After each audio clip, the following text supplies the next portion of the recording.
Hello, good afternoon, good evening, good day. Welcome to SKTV. Welcome, and welcome. A lot of things to talk about here today. Welcome to the show.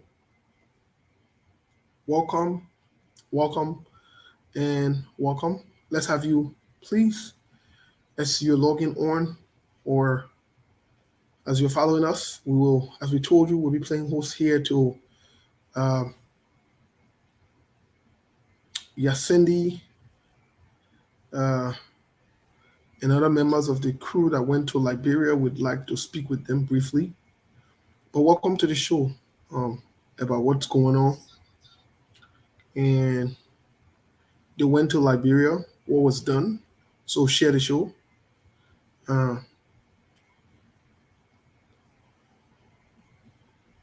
welcome, and welcome to each and every one of you. Let's have you share the show, please, um, so that we can get into the conversation here. Let's share the show.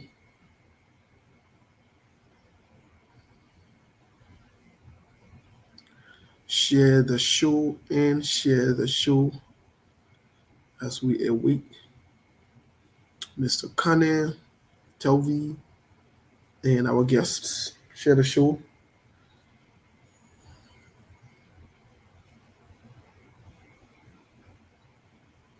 Share the show and share the show.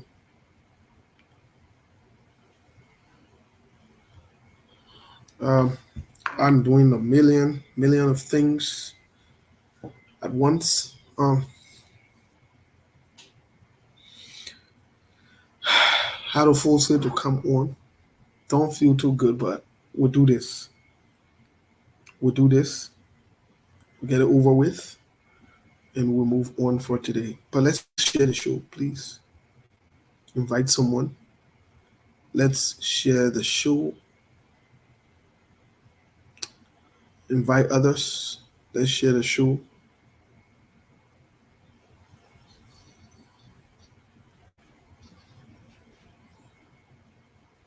Invite someone. Invite someone. Let's share the show while you're coming on.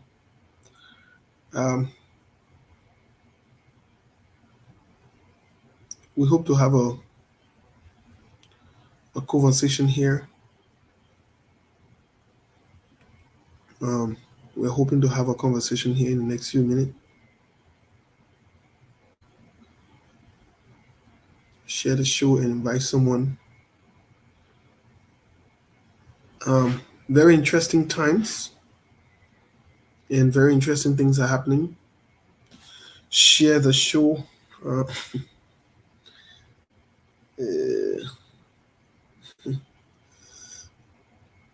Forget Fini. Anyways, share the show. Liberia never lacks conversation. There is always something to talk about. Always and always. So let's invite someone. Let's share the show.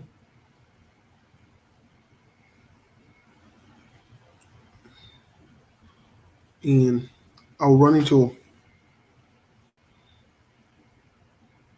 I'll try to run into other news here really quick. Really quick. Um, but let's share the show, please. Give me a second while we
Oh, all this while I've been talking, no sound. Oh, let me go. Let me repeat myself. Sorry, guys. I muted myself to get a call here really quick. But I'll mute myself. I said, share the show while you're on. Um, I muted myself that time. I didn't even realize it. Wow. Okay. Share the show while we're on.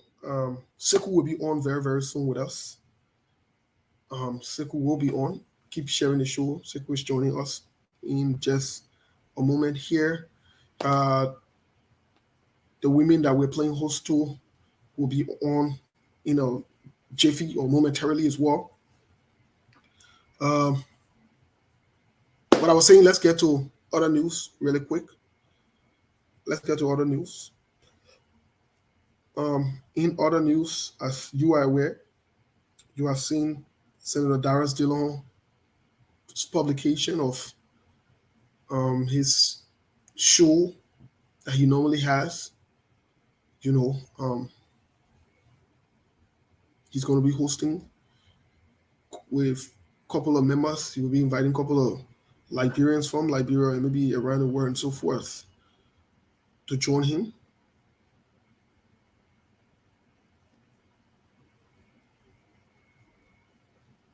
Well,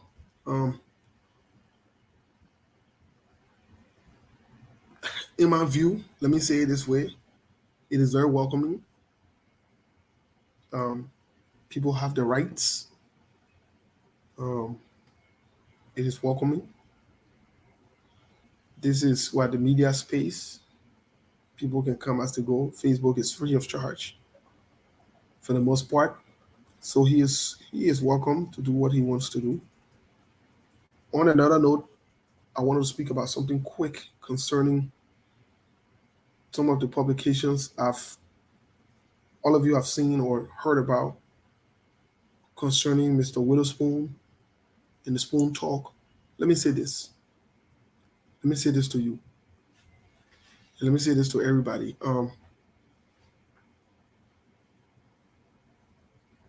People spend time coming on here. I don't pass around to defend anybody. But stick with the issues. Stop trying to go after people's wife, the children, the marriages, the personal life. It's ridiculous. It's ridiculous. Now, I'm on record of calling out people on national issues. And I like to be held accountable as well. If I do something that's wrong from a national standpoint, call me out. They'll leave people' personal life alone.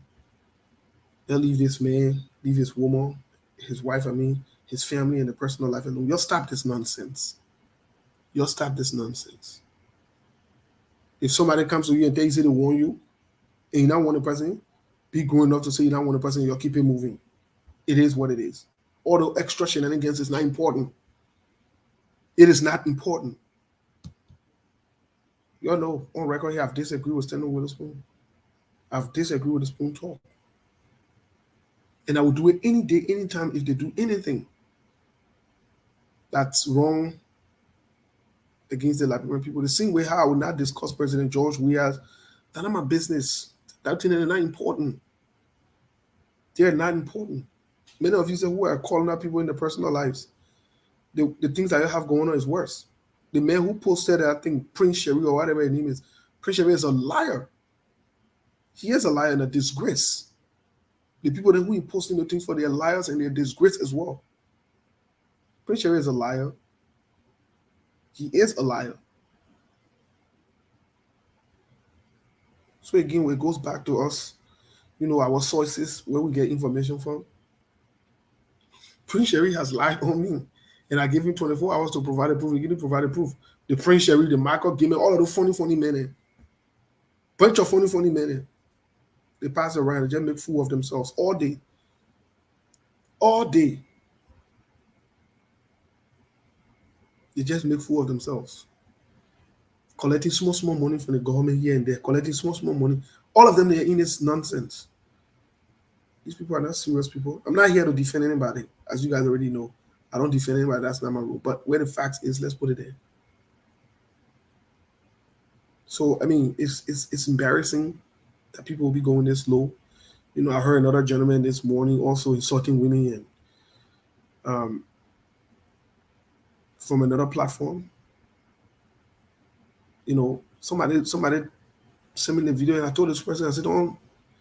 I told you I don't do negative atmospheres. Let's get serious. We got serious things going on. People are looting and stealing from our country. People are dying. Let's talk about those things. What do I care if somebody decided they won't get 10, 15 women? That's my business. What thing concern me now? What thing concern me? What thing should be your concern? When someone you said what you're doing is even worse. And some of you are the biggest hypocrites ever. So it's troubling to have these kind of conversations, where you are going after people's life, you're going after people this, you're going after people that, sometimes I hear people, talking, in the name of politics. People talking all kind of funny things. People make all kind of story. Imagine Prince Sharif accused me of sending money for someone that raped someone in Lofa. Can you imagine this kind of high level of stupidity? Those are the people that are supposed to rescue Liberia. And the people that he's all listen to. When I pass around and collect small money and beg, the government for small cash here and there, collect money from Nathaniel Magis, all these small. Those are the people that you want to listen to? Seriously? They say we want to elevate debate and move the country forward. So again, I don't think anybody should be coming, after anybody's family, the wife, the children, and so forth. It's problematic. So, but we'll definitely get to the conversation here. Give us a second. We will get to this conversation here. Oh, Siku, welcome to the show. Hello. Hello, what's going on? I'm just happy. I'm happy and very, very happy right now. Because my other Jew is on today. And my name man can get up to 4, right? Yeah. So my other Jew is on today and shining. Be careful before they say. The only thing I need to get all the report from Labro. Yeah, be careful because they go to put you in because why you saying your other Jew now? I want to see they can put me on uncle. You come put you in situation you get handle. I'm buy a good. The situation I like. So my other man now will know now that the other man now is not scared. Oh, you know how many times they have accused you? And the good thing about it, I was when they make get lost, you'll be asking me, where you sitting now? I can see all this now. So I was can be looking for a mate. So it's good.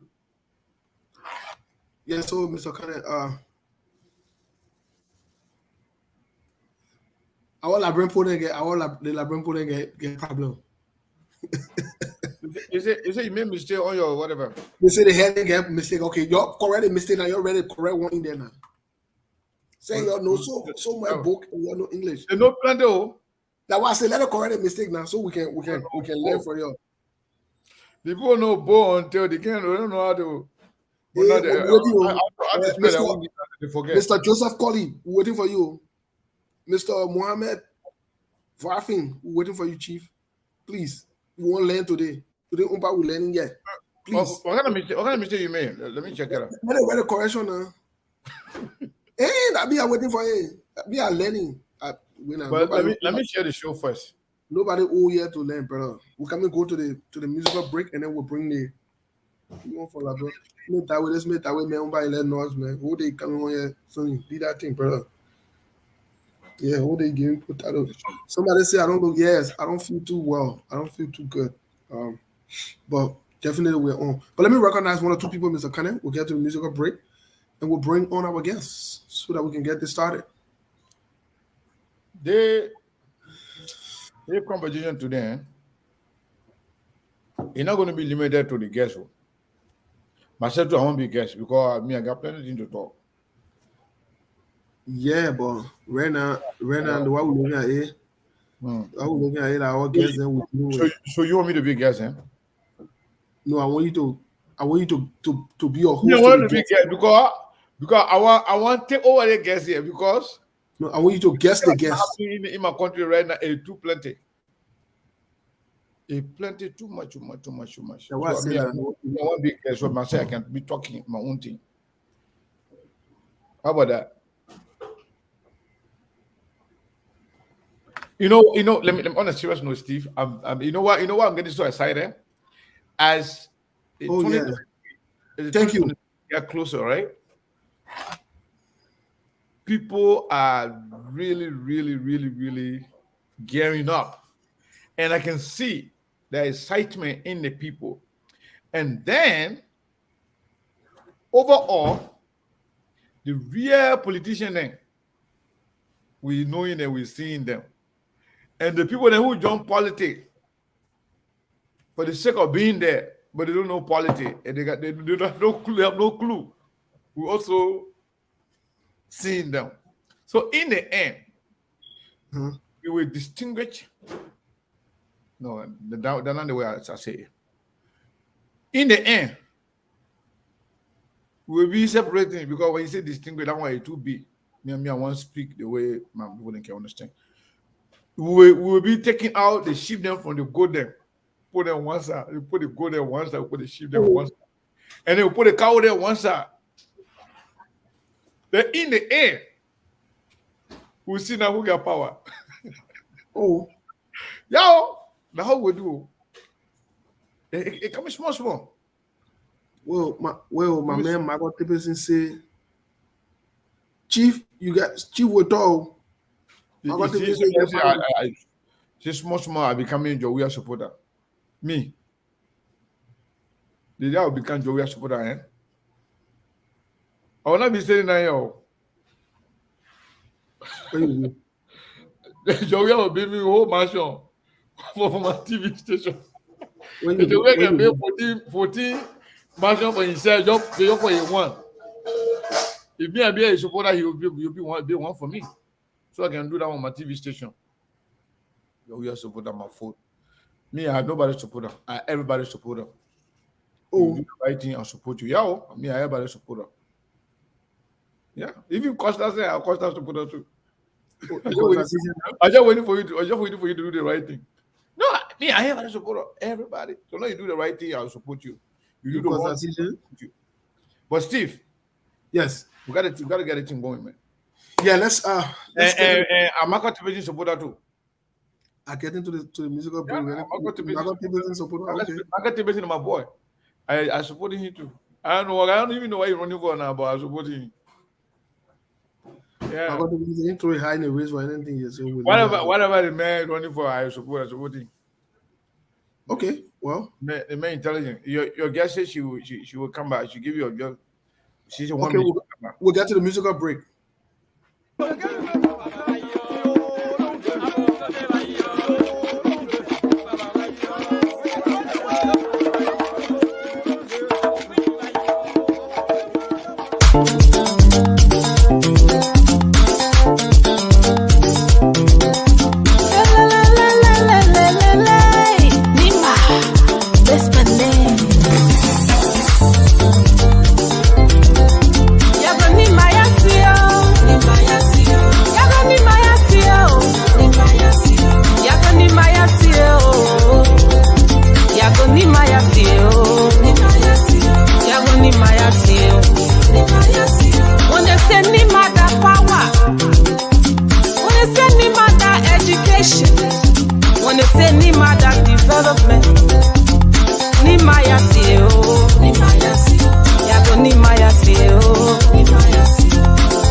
Mr. Kenneth, today, before we bring our guest on, before we bring our guest on, we'll not let you slide with it.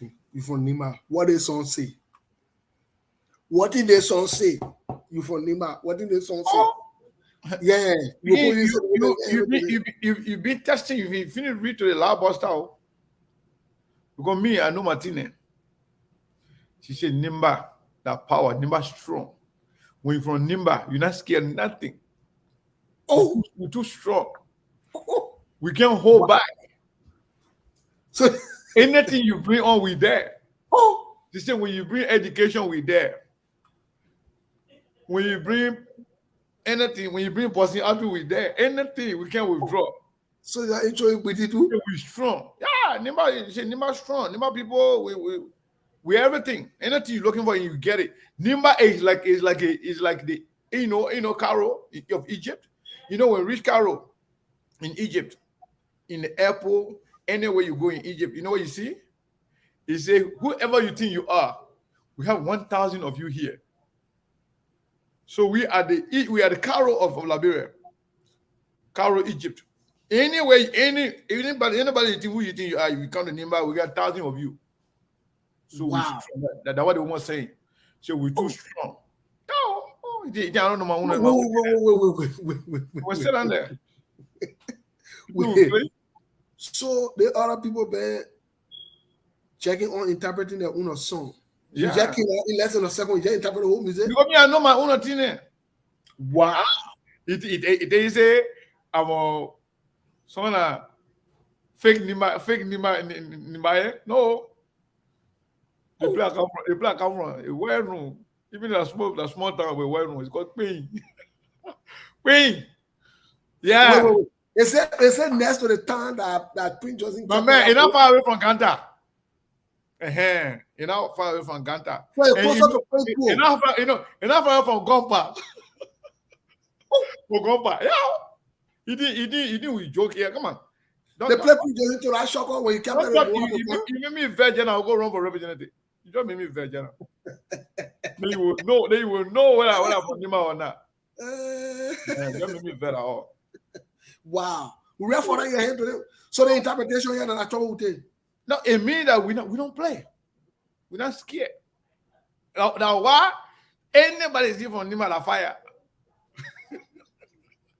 Yo, la fire. Okay. Sometimes we are restricted by integrity and pride, and responsibility. So we hold back.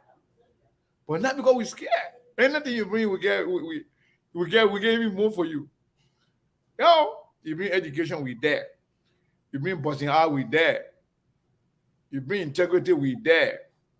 And when you want my concept, we there. We got somebody that can do that for us too. You know it. That's true? Yeah. Anything you want. We got my cost people. Anything you want, we got it in Nimba. Let me tell you something. Let me tell you something funny. Don't make it bring our guests. So we'll bring the guests. I gotta talk this phone here, but it's so funny. Prophet King want to leave message. When Prophet King call you, and then the voicemail can recall. Then somebody say, Prophet King, that your knee is too long. Because of that, the machine can't take your knee. Prophet King said, the Marcos Prophet King get up person here. Every time when I think about it, I can laugh so much. One of his favorite person, person that been fighting for his business, man. Because Prophet King, your knee too long. The voice man can't catch it. You say what? So for all, we get the good people, we get the bad people, we get the not so good people, we get the decent people, we get the educated people, and we get some people too. They can't even speak English. So we good. We get everything you want in Nima, we get it. Yeah. You bring it any kind of way, we take it to you. So to interpret the song for you, it's in Nimba is strong, Nimba is powerful. And Nimba, we together. Don't see all make our when you have disagreement, but when you come to Nima County, you try, we we'll soak it to you. Okay, well, Nima is strong. Yeah. I, I, Nima ho- I hope I hope you guys don't do the repeat of what we saw in Lofa County. I will hope and pray that you do the repeat this time around with Prince Johnson. What we saw in Lofa County most recently, where the Unity Party got flogged um, mercilessly. and one thing too, I want to say, we are very consistent. Even in stupidity, we are consistent. If making sense, Oh, we are consistent. Anything we try to do, we're consistent with it. We don't flip flop. We're not here today, we're here tomorrow. We there, we there. so if you say you're good, you're If good. you say we buy, we buy. We say we good, we good. Right? But when I used to come from Guinea, I used to pass through Nima through Ganta. 2, 3 in the morning when I show up, Mr. Kane, the street just busy. The street just busy. But not only that, I always used to make sure I swallow my genie before I pass through to go Oh. through to go through Guinea border. So no, I trust the fact that in Nima County, it's not only busy 24/7, but there's a lot going on at once. And when Grand Bassa and Nima were playing, I'll just put one post on my Tony and everybody would go crazy. I said, DB and Fufu, which one take up? Which one stronger? Somebody that can eat Fufu. And somebody that can Sonny, eat GB, solid GB. Oh, Well, I think we'll bring our guests on I really can't quick. run away. All the powerful people that you're coming at me, I can't live with you. I can't run away. I'm too scared. I Yeah, can't, because I can't handle all the powerful people there. but remember now, Labrador women are the most Unless you tell me, say, beautiful. I put my Nima hat on because I want back get scared. When I put You my know, Nima last on, night, I ain't scared of nobody. last night, last Yeah. night something happened. We went Okay. to the memorial service. We were at the memorial service last night, and the newly elected Secretary General of UNICO, which is D came in, and D sat next to me. I said, "But my man, how you just can't let it was so powerful?" He said, "My man, you know I related to Prince Johnson. Who gets I know Sangale Goa." I bust up. I said it got crazy. I get anything long. But let's bring in our guests, ladies and gentlemen, and we'll get started.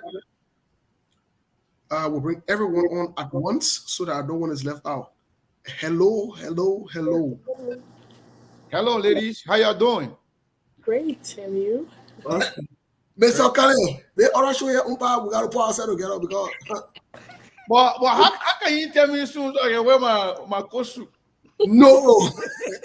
You know when we spoke that Come morning, on, man, so. Sekou when we just spoke being that morning, I crazy checked on today. on Where you you. drink? Where you eat? I drink some hatay here. Okay. You know the hatay I get to John Lobo and Erasmo, they go crazy. I got the balance here. So that the hatay I just drinking and I'm just going, you know. But yeah, it's very good to see you guys. I'm very excited to see all of you guys. These ladies are some of the best people, you know. So we are very happy to have you on here. The only strange person here on this platform will be Amanda. Yata Francis been here before. Yacindy, this is our home. Yes. So Amanda, welcome. Thank And you for having me. I hope this will not be the last time. SKTV is the home for everybody. But me as a person, I'm one person who really, really appreciate women in politics. That I know what they go through. I know you must be very strong, very, very strong, not very strong, but very, very strong to be in the Liberian politics. Because we don't play politics, we play personality, we attack people, you know, we dive in on we dive into non-issue to distract people from real issues. So to see women consistent in politics, despite all the attacks and insult and disrespect that come to you on a daily basis, I say kudos to all of you. So before we start this conversation, I want to appreciate all of you for what you do. We may disagree on things, we may agree on things, but the fact that you muster the courage to say, you know what, we got to stand up for our country. It doesn't matter which party you support. That's why always advocated for women to support each other regardless of party affiliation. Because you guys are the backbone of our society, like it or not. Any matter you say, you can go without the women and then I may even go check him out. Something's not right. Seku on the road today. Oh, Something's not right. But yes, I want to welcome all of you. I want to say thank you very much. Steve is the one running the show. But the fact that I was already here talking and you guys came in, I can't be quiet. That would sound disrespectful. But I want to welcome you guys. I want to say thank you for joining SKTV once again. I'm hoping that the conversation will be very much enlightening. And my ears are open. All those things where you're doing down there, you were talking. Everywhere you that was open season, the season closed. All everybody you talk to, the CC camera was there. If you're not talking me, I will talk to you. So Steve, back to you. Thanks to all of you. Something. We would like to give you a minute or so to introduce yourselves, please, before we proceed to the conversation. It's up to you guys, however way you want to get started.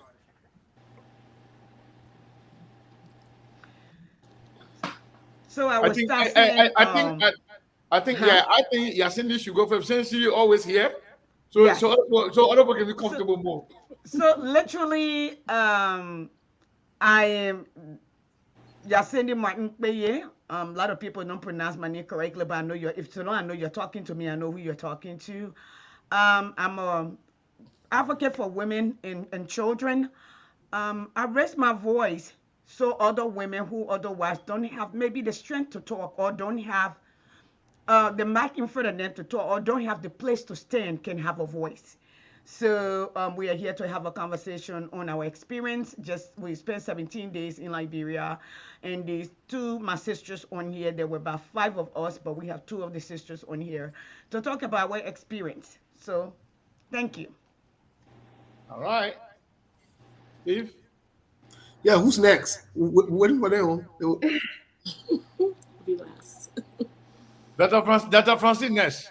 Okay, sure. I'm Francine Chenoweth Richardson. I'm just going to be here sharing my experience about the trip that Amanda Yasendi Eloise Page and my mom, Nancy Melville, had in Liberia.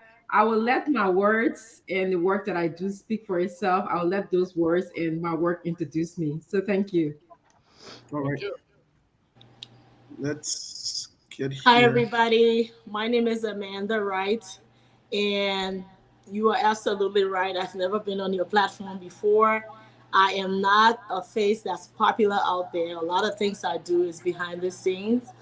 I am a mother, a grandmother. One of the things I don't share with a lot of people, or a lot of people don't know about me, is that I am the granddaughter of the late William V.S. Tubman, and I am proud to be a part of him. Part of my joining and everything that I do now within my life stems from who I am and where I come from.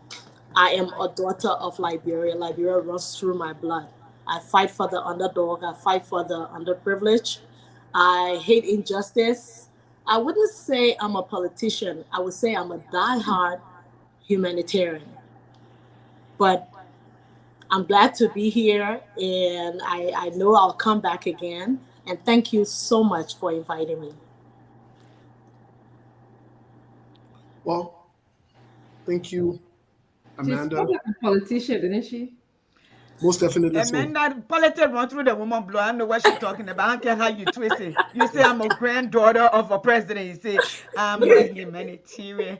Yes, we know. And we are all rocking our custom made from Liberia. Yes, Okay. LIB.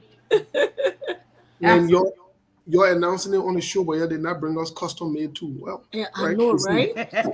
Oh my God. I can't see you in Seku. You got some kind of nice African attire on. Y'all never offered to give us our own name. Why can't you say?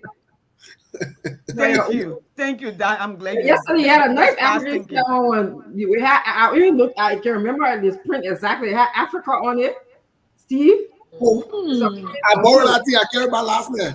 Oh. Okay, put Barstow and Bristol for us too. Well, let's good to have all of you on here. We want to start off, want to kickstart the conversation. And I mean, in no specific order, we'll ask you guys different questions. Some of them might be political. And you can take a swap at it or say whatever you have to say concerning it. But I think I will get started with the question.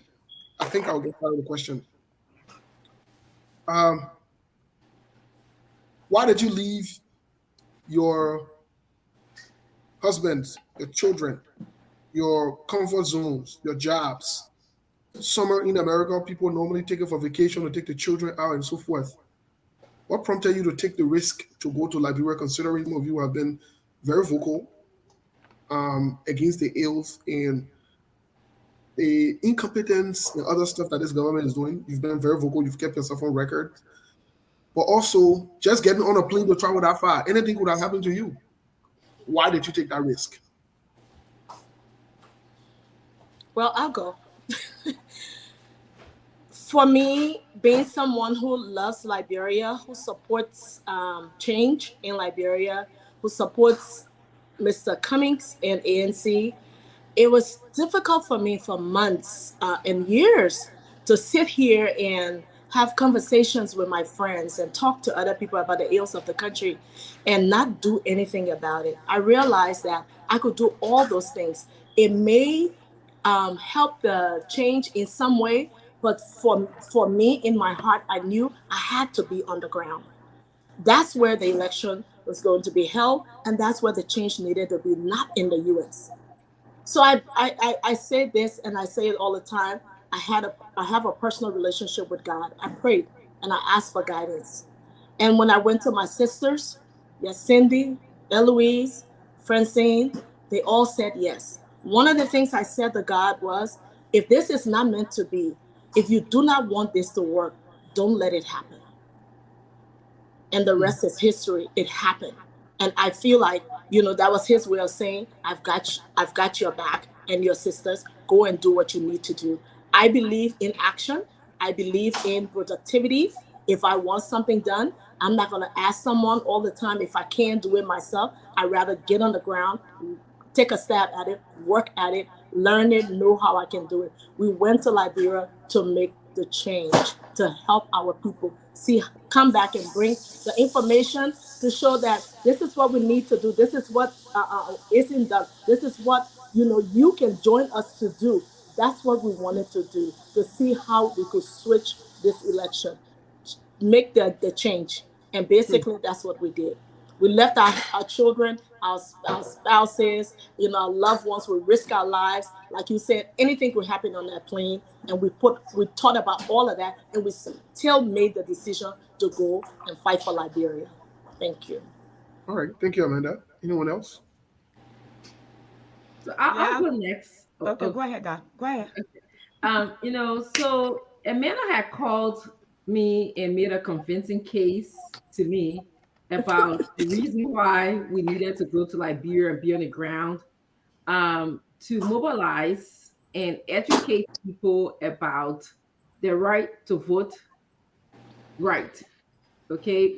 And as we were thinking about, her story, what she wanted to do, I who travel to Liberia at least twice a year, but for different reasons. Usually I go on a personal trip. I have a home in Liberia that I go to make sure that I attend to that home, or I'm going on another occasion. And so I've never really went to take my time to do civic education or either educate people about voting. So that was the case Amanda was making to me. She said, we can't do that from here. How do you teach people about their right to vote or the power that they have in a democratic process from a chat room or from Facebook? And to me, that was very convincing. So I said yes to her without even getting permission from my job to travel. Because obviously I was teaching. There's no replacement for my courses when I signed up to teach during the summer. So I said yes to her, and then had to backtrack to go to my my administrators to ask them to leave. So yes, Amanda, that's actually why I left, because I wanted to be on the ground to learn. You know, we hear on this end of the world about how people vote in Liberia. We hear that they get bought, they give them money, they give them rice, they give them T-shirt, they give some of them negotiate for jobs. Like if you vote for me, I'll give you a job. We really wanted to experience that and to hear the stories of Liberian and offer them a different perspective. You know, that relates to voting democratically, voting for your future, voting for your children, and voting for yourself. So I will stop here, and that's why actually I left my family and made the sacrifice. Thank you, Dad. So like Amanda said, Amanda had called. Actually, I was iffy about things at first. And I like to say this. I passed that by you, Steve, too. So don't act like you didn't know. Yes, because normally I called and Sekou. If I don't get Sekou, I get Steve. Steve is overly blunt, and sometimes I'll be like, "Son, I'll call you later." So after I talked to Amanda. All of you know I have just come from Washington. Literally, I was going to Washington, so I'm a little bit skeptical about what's going to happen in Liberia. And the first thing is, we started planning. The first idea we were going to go in July after we accepted, but I was still dragging my feet, and here is why. When people talked to us last year with the CPP and we came together, we started in March last year and said, we're going to go to Liberia in December. When time came, everybody left. So when Amanda asked, I was like, because really I just met Amanda late last year. And then I found myself in her house during the convention. And she just opened her door to me and we just kick it off. But with that, I know Dr. Francis, we've been working together for a very long time. So if she says she's going to, she's going to. I trust her if we go somewhere. But Amanda was just coming into the picture. But we built the relationship over time. So when I finally say, okay, I call you, Steve, and I call other people because I needed to get clearance from my team in other places if I could go. And, so Steve, a lot of people say nothing will happen. But what really guarantees me to go was Dr. Francis said, yeah, if somebody touch you, they will touch all of us. And Amanda said, me too. But we thought it was important. I always thought it was important. All of you know I was in Liberia in during the elections. Okay. And Amanda said, yeah, nothing will happen. We'll be there with you. Will anything happen? We'll always get into it together. But we have to go to find out what is really going on because people are not bringing good report. And then I thought about the story of the Israelites when they were going into the promised land, where we are told that 12 tribes were sent and everybody came with bad reports except for 2 persons. So I think one of the reasons we're here to tell you that we bring in good report, that there's hope. So I think Liberia is worth it. And what we do every day, I think going to Liberia is the shortest or the easiest thing that we could have done, given everything. Dr. Francis get insulted every day. I get too. And welcome to the dance, Amanda. Welcome. Yes. Okay, thank you. You went to Liberia, and I stand to be correct. Maybe you spent over 2 weeks or less. Yes. What has changed? What based on your experiences on ground? Because we've heard people saying, oh, you guys are internet citizens, you're just on Facebook talking, you're just talking on Facebook. What has changed from your worldview or your perspective before you went to Liberia as opposed to going to Liberia, getting this experience? What has changed and what do you intend to do based on what you saw on ground? So let me go first and then to give Jack more room to explain. My heart bleeds for my country. My soul yearns for a better Liberia because of what I saw. 80% of Liberians are in the streets begging or selling. The biggest worry in Liberia is food, especially in Monrovia. I will speak within the Montserrado area. Our people look like they're still in the 1700s. Liberia looked worse than when I saw it in 2017. So what has changed for me is There's more work to be done. I need to work harder. I will need to convince more people. I need to reach out to people like you. I need somebody like Sekou to say, I've made up my mind and take a position because this is about Liberia. Not say I support everybody. And I want Sekou to push more That's and fire, say, Sekou. no. I'm coming for it. That my husband, we can have that conversation. I want Sekou to say, listen, I reached out to Bouaka and Bouaka refused to come on this platform because of that. Then he's not ready to speak to the Liberian people. I want Steve to say, we wrote the president, he needs, everybody needs to come and be heard because we are important. We give over at least maximum $500 million to the Liberian. We help to educate people. We help to keep people alive. So they want us to talk to us. So you also, it's upon you not to stay in the middle, but to take, because you know what, this is tyranny. If you ask me what has changed, anybody who does not take a side at this point, I feel you're watching me die.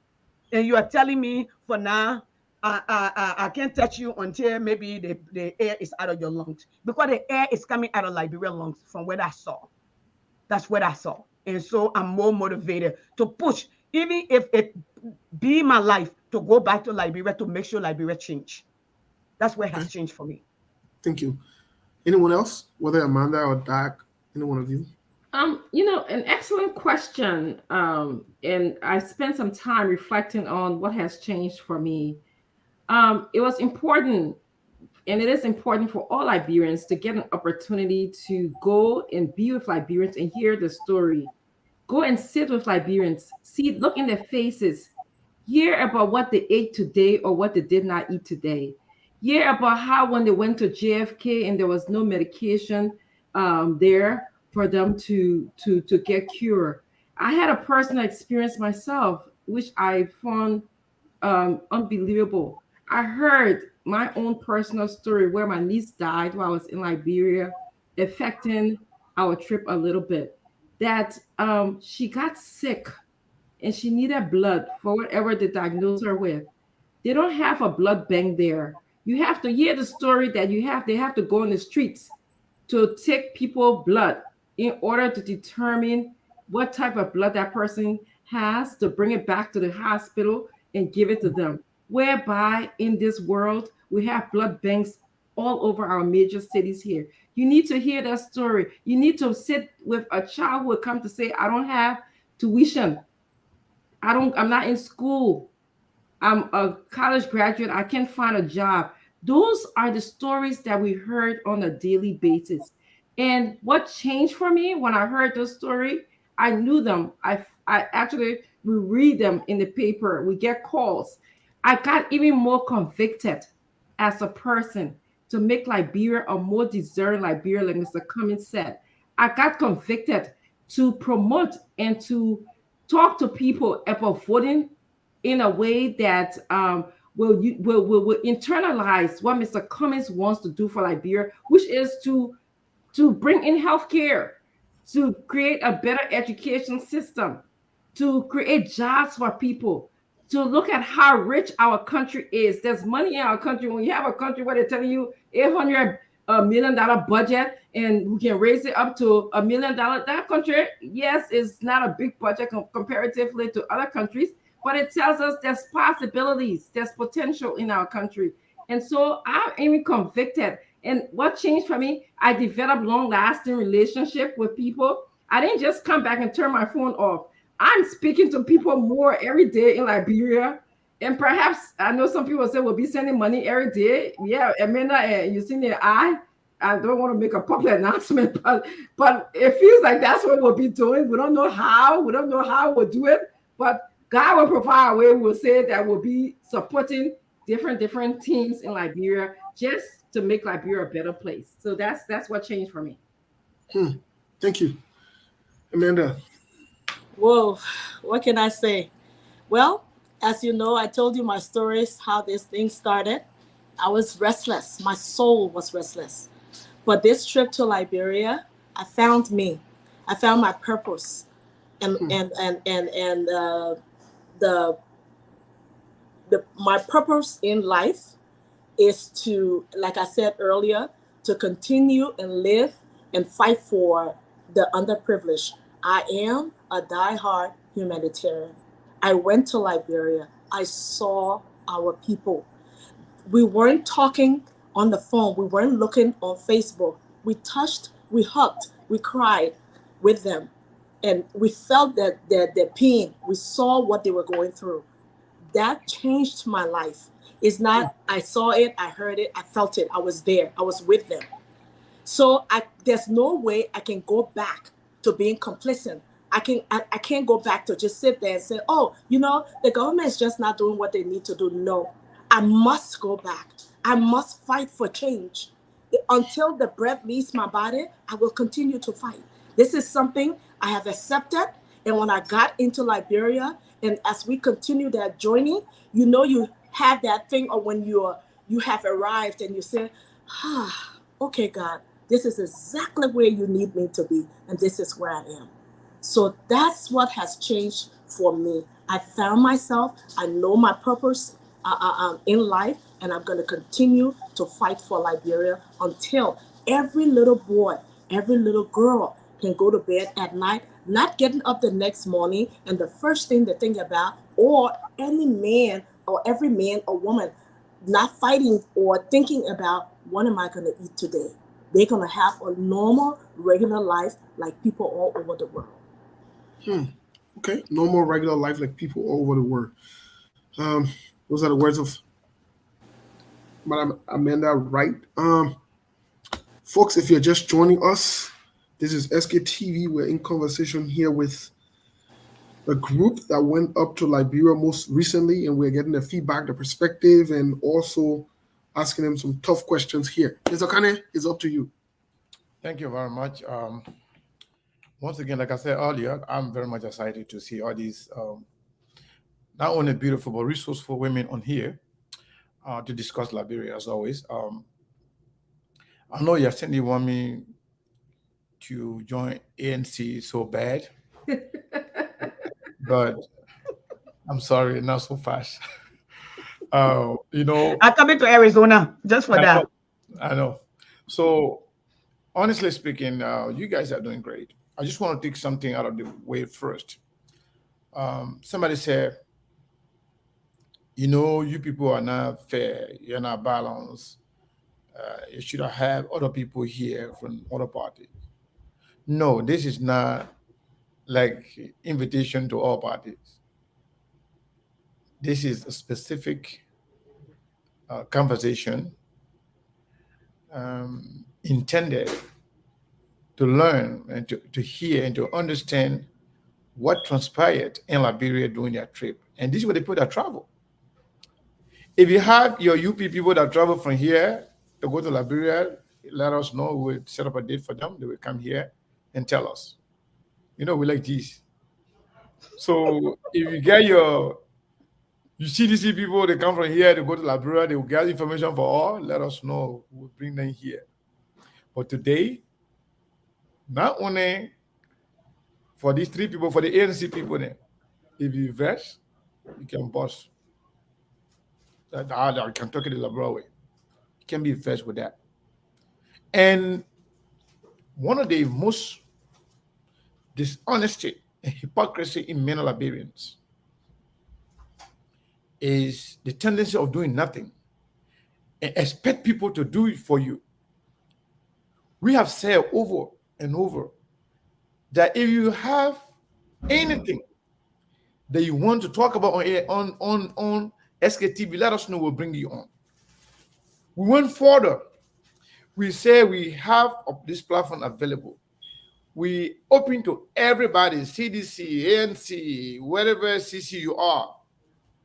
Send us somebody. If you want somebody to represent you on SKTV, let us know. We'll accommodate them. What else do you want from us? But because some of you have nothing to offer, some of you are bankrupt with idea and policy, you get nothing to put forward for the Liberian people to look at. You rather engage in petty gossip and not to come and make your case. You found pleasure in that. I just want to clear that out of the way because I like to be straightforward with the people watching us. This platform I maintain, it's not the best, it's not the biggest, but it's one of the most reputable and integrity platform in the Liberian community. And we are proud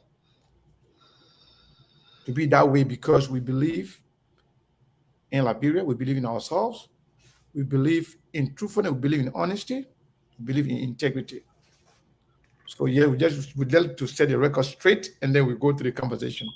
So ladies, I know you're not going to talk everything you saw over there. Yeah, I know.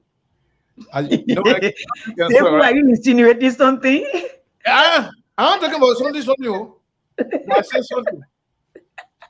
Okay. When we say something, it means everything that can happen, you can't talk everything. Let's say, for example, if you're driving, everything you can see, not everything you can talk about, right? So, but important thing that you got to tell us.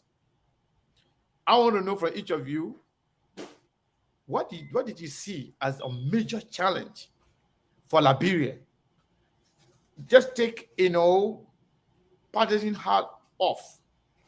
What did you see? Because experience is the best master. Whatever you saw over there, I'm not there. I'm here running my mouth, but you went there. You saw for yourself. So tell me, what did you see as a major challenge for you that Liberia faces today?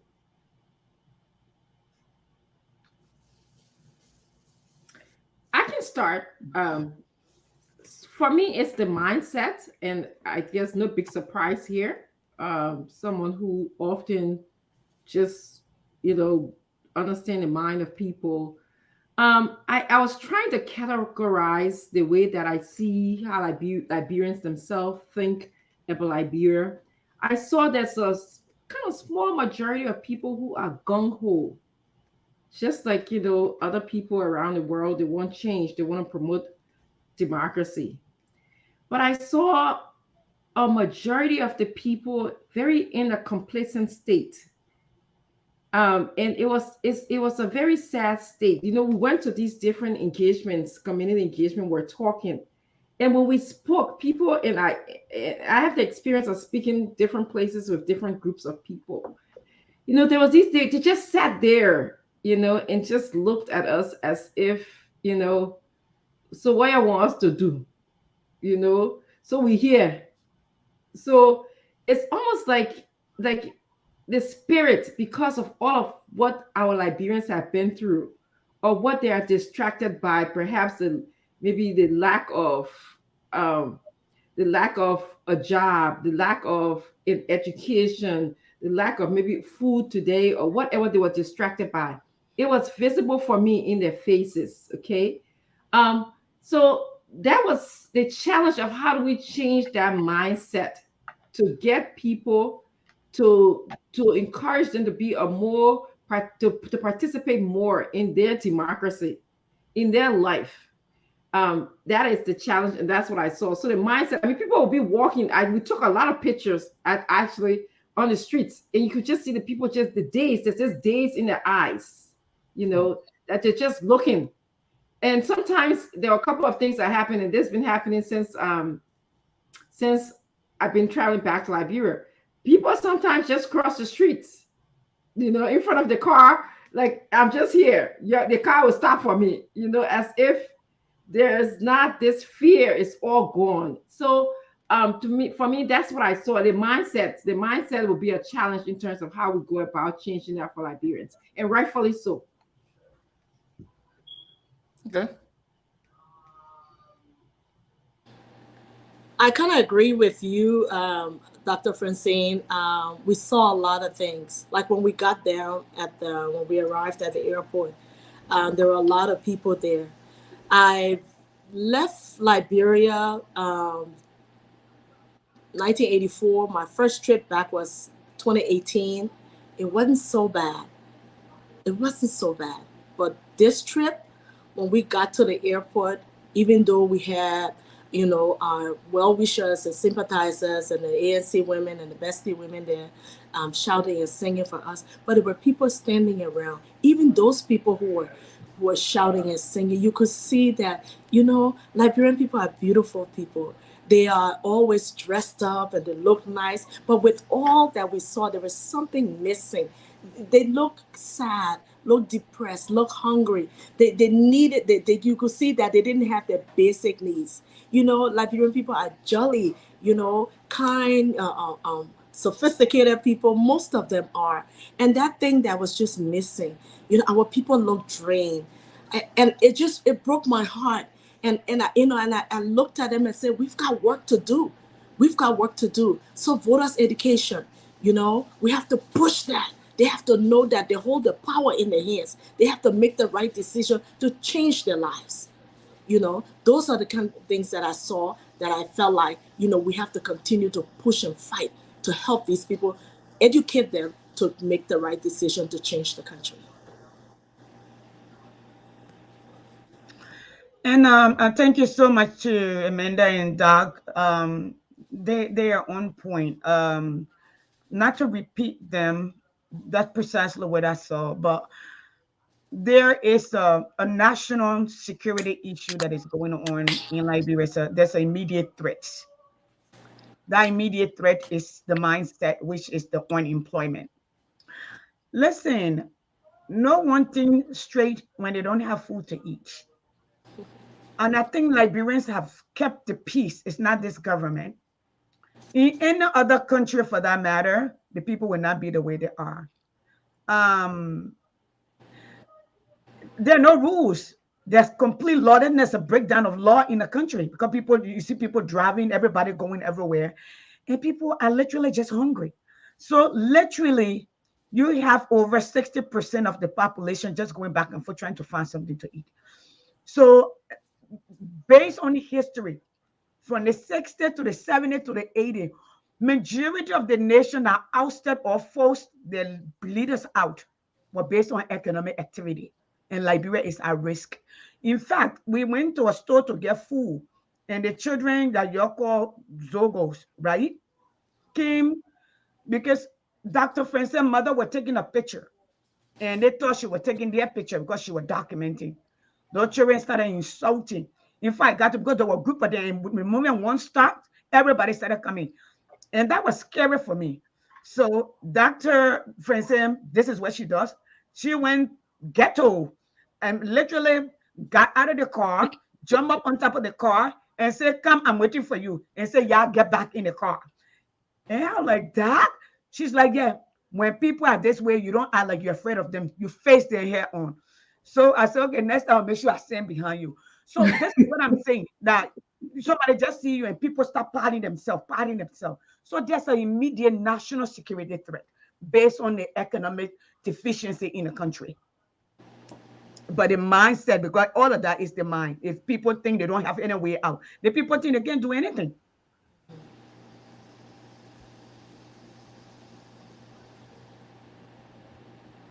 I'm sorry.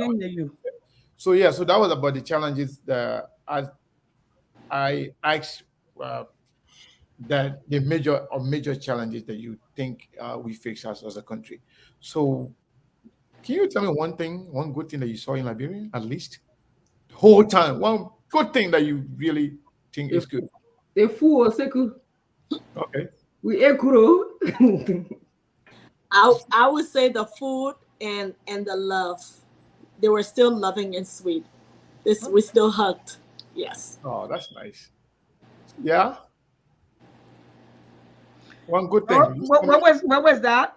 One good thing that you really experienced on this trip. Oh my God. The food. I didn't know that how much I missed. I'm talking about canned palm butter. I'm talking about palm butter from up the stand. The cassava leaf tastes different. The palm butter tastes different. The meat tastes different. Even the chicken tastes different. Oh my God. The food were amazing. And then having my own personal tailor for little or nothing. Y'all know we're women. We love clothes. I see wow, you're shining hala. Yes. I sorry. Okay. So yeah, so another thing I want to ask you guys about is the experience traveling. Because I saw pictures in a lot of different areas in my own country. I saw you guys going in the hinterland. I know what it is. By the way, Back then in Liberia, I used to drive. I used to pick up people from Monrovia all the way to Loga to Oboro. So pretty much I know all those areas. Yeah, I used to drive. So Sekou, can I ask you a question? I know you asking a question. Did you drive at nighttime? Because I don't know. I drove at nighttime when it's raining. That's scary. You can see That is scary. Jesus. in that place there, yes. Hmm. Especially from Sanikole all the way to That's Campley. right. Yeah, I know those areas. I used to drive there. So I know exactly what I'm talking about. So driving, especially after living in America here for a while, and seeing yourself driving in that area, the darkness, the fear, the way people drive. Some people leaving their lane because they will always want to drive on the good side of the road. They will leave the hole on their own end and then drive on your lane where you driving. So I want you to walk me through some of the experiences that you saw in terms of traveling and the people. Because sometimes in the daytime, some people when they see new people or they see people that they're not accustomed to seeing, you always come out. And when you stop somewhere, just walk me through how was the experience traveling outside of Monrovia? Any of you can go first. Amanda, you go first. Oh boy. What I noticed about where we went, I will speak about Nimba because that's where we went to Nimba. Nimba is clean. We left Monrovia. We saw trash everywhere. The stench was unbearable. But kudos to the people of Nimba County. Nimba was clean. The people were friendly. They were nice. We went to Ganta. I mean, it's like everybody's selling. Everybody's a marketeer out there. It was busy. It looked like the city that didn't sleep. But comparing, if I had to move to Liberia today and I had to make a choice to live somewhere outside of Monrovia, I would go to Nimba. I really like Nimba, even though I am a Nimba. Let's Steve open your ear. Why you gotta skip Maggie B and go? Yeah, because they're not Maggie B, they're not low far there, and Nimba.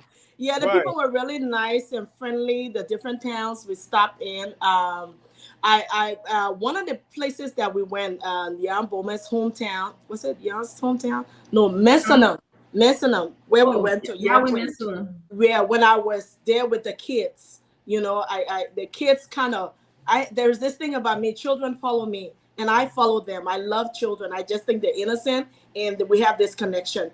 So the kids were innocent as usual. They would just come to you and love on you. And I did the same. They didn't even think twice. But, it broke my heart at some point when I saw 2-3-year-old walk around butt naked, no clothes, or if they had clothes on, it was torn. And I know my kids are grown now, but I have grandchildren. And I know how wasteful, kids can be in this country. And I was like, you know what? I'm coming back. I'm bringing everything I can find, and I'm going to take care of these children, So that was just reassuring me that this is where I needed to be. This was my purpose. I needed to come back. And comparing Nimba to Monrovia, Nimba is clean, the air is fresh, and I just loved it. Okay, that's nice. So I'll go next. Yeah, go ahead. It was quite an experience. I won't tell you no lie. My American mom described it as off-road driving. She always will say, "Oh, we're going off-road driving." And the experience wasn't when we're on the Kota Road from Mount Barkley, which is past red light a little bit, straight going through Margibi, Bon County to Ganta. The road is fairly good. There's 2 lanes with the exception. I think one of my sisters mentioned yesterday that they didn't have shoulders. I think it was Yacine who said they didn't have shoulders. But then we did leave Ganta. We went to Sanikole, and the road is not paved yet. And when you leave Sake-Plie to go to where we went all the as far as Yawin Mensona district area, that road is all not paved. It's all off-roading, okay? So night caught us in Santa Cruz when we're coming after one of our last engagement in Santa Cruz. So coming back, it was very scary. I'll not tell you no lie. Number one, I felt like I was in the middle of nowhere. My sense of just orientation was lost because it's dark. Number two, there's also hills around you. No, Nima Kante is all mountains. So you're in the middle of somewhere, you don't know whether you're going down the hill, up the hill, and then the road is not paved. We were like, I was wondering how was the driver seeing my life? I was like, God, my life is in your hands right now, because the driver was good. I must give them a lot of kudos and credit because I don't know if I would have driven. And then there's dust. So, and then they're working on the road. There's big holes on different sides of the road. They have to go around these puddles and all of these different things. But the good thing about it, like I had Eloise, Cindy, and Amanda in the car who were carrying on small conversation that would distract me. So we're gossiping about our own lives, our own children, our husbands. So it was a little bit distracting, And then our childhood days and things that we enjoy. So, but then every now and then we'll bounce into one big hole that everybody got to hold on to dear life for. And then I kept on wondering I think I asked the driver, can you see? How you able to see? Yes, you did. During the time, at least you can follow the other driver's track. You can. But at nighttime, I don't know how they see because it's strictly car light and moonlight going. So I will tell you, I was afraid. Okay. Oh, you didn't tell us you were afraid while you were there.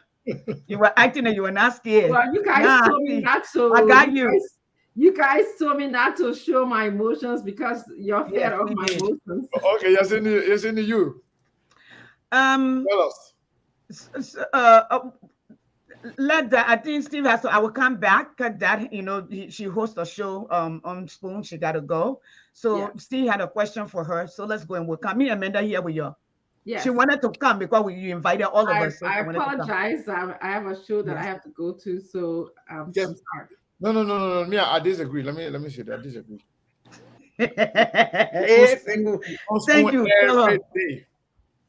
And everything you got to talk is on Spoon. You're not talking.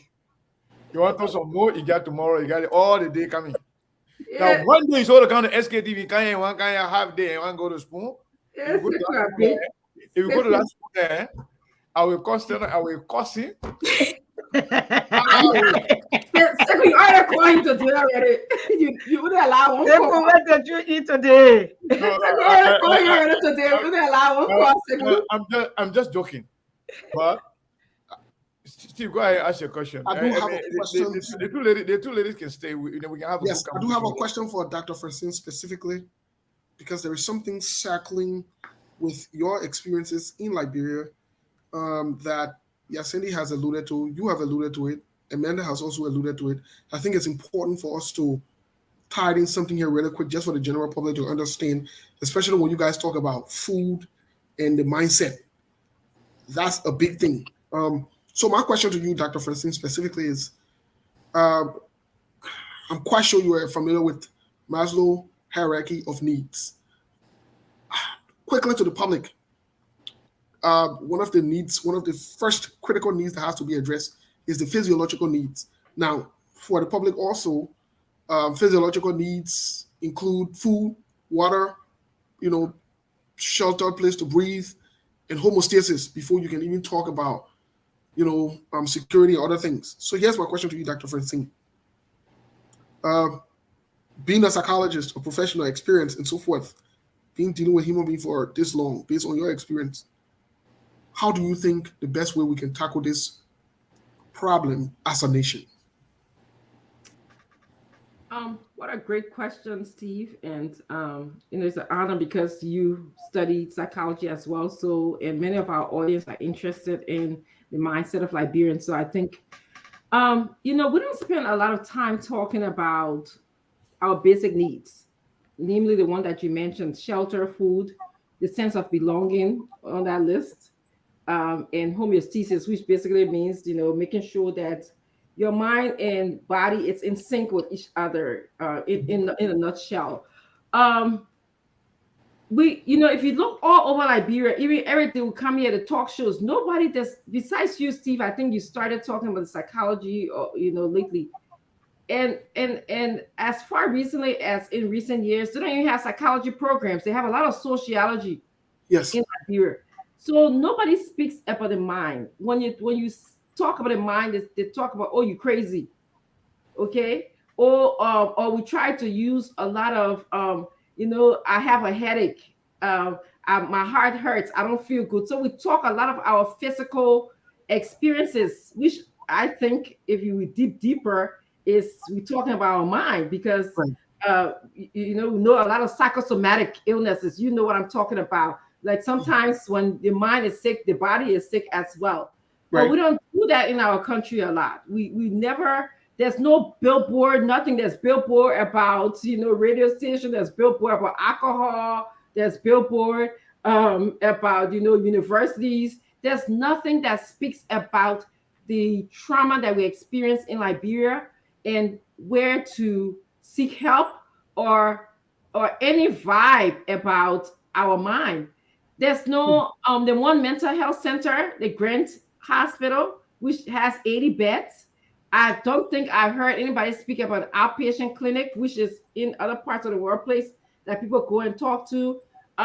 There's nothing like group therapy, even if you don't have a clinic where people can just get together and sit down and talk about their experiences. There's a lot of experiences to be told, honestly.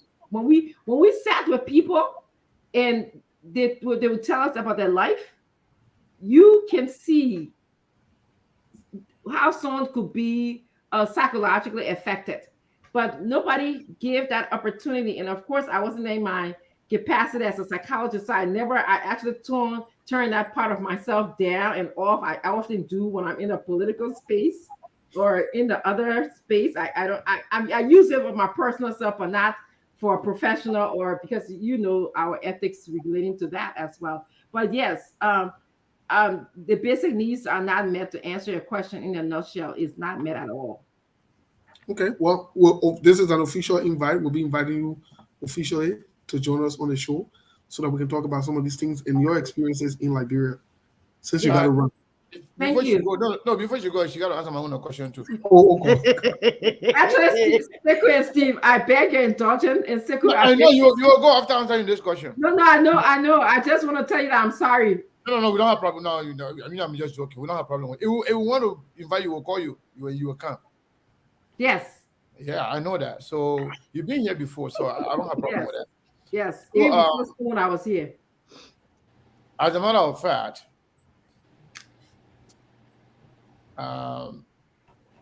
you just alluded to the fact that I can't call Spoon again because I already called today. I'm not sure how you were privileged to me and Spoon conversation today. I just want to throw a little light on why you hear and why other people listen. Actually, I was just guessing. No, I know. I did call Spoon today. I did call him. We didn't talk, but we tested. We was changed text message. And for the first time, Sekou, let me interrupt a little bit. Before one second, before Steve came on, Steve had a good time talking about what is happening, especially what they're doing. Steve and I talk about it too. Okay, well. go ahead. Because that was not here. Yes, that was the reason. For the very first time, as a matter of fact, I never have Spoon number. That's the first thing. Now today, I called one of my friends to get his number to talk to him. But unfortunately, he was in church. But we tested, and I called to console him. I know what is going on social media. Pretty much everybody, somehow, some way, we are victim of bullying. Yeah. When you stand for something, you have people. If they cannot compete, if they cannot fight back, if they cannot make their case, if they are not intellectually capable to make the case, they will turn to something else. Bullying, insulting, personal attack, involving your family and other people. So similarly, when people send me some kind of nude picture of Costa, all those kind of nonsense stuff, I told the person, I said, people of your caliber are not even supposed to be sharing this. Thinking that I don't like Costa. No, I don't hate Costa. I don't like his behavior. I know he's very rude and disrespectful, but he's a human being. We are all entitled to some level of respect. So the same way I stood up for Costa when he was being disrespected as a human being, I can do that for anybody. So for the first time, I called Spoon, and we couldn't talk, but I tested him. I told him, don't be deterred. Do not respond or fight anybody on a personal attack. Stick to the issue. Don't give them credence. Do not dignify whatever attack on you. We also on media, for example, we attack everybody. We criticize everybody. Some people don't know how to get back at you because they got nothing to offer. The only thing they will do to you, they will insult you or they lie on you to create story. And again, let me say this. In different countries say, well, our boyfriend and girlfriend, who cares? The president is sleeping with all the people all around here. Who cares? All the ministers out there and the put each other in situation to get handled. Who cares? Discuss the issue. Things that matter to Liberia and the Liberian people. Somebody call somebody their business. So, yes, I did. And that's the reason why I call. And I will call again if anybody is victimized by these unscrupulous elements that got nothing to offer to Liberia. Oh, wait now, why are you trying to prove? Sekou, let me just tell you something, yeah. That's why, Yeah, but sorry about in that part, I will capture it and I will put it on Facebook. What did Sekou, you know, so what did he see? I didn't see it. Why is he saw? I see it. You see it? You know how I can tell everybody that they're trying to prove ownership. Sekou, not ownership. On national TV. Two people will suffer in that. Let me know for it. Let me from Nima, I'm a Jamaican man, a British man. The Jamaican man, I see why. They been trying to say all the Liberian. Let me go show. Okay, so then I'm saying, not to keep you for a long time. The last question I wanted to ask you. Steve asked about the motivation. What really motivated you guys to travel?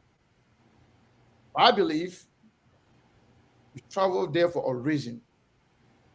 Do you think you accomplished what you went there for? That's the one question. I will talk to other people back when they are here, but I just want to ask you that question. Did you accomplish what you went there for? And if yes, to what percentage?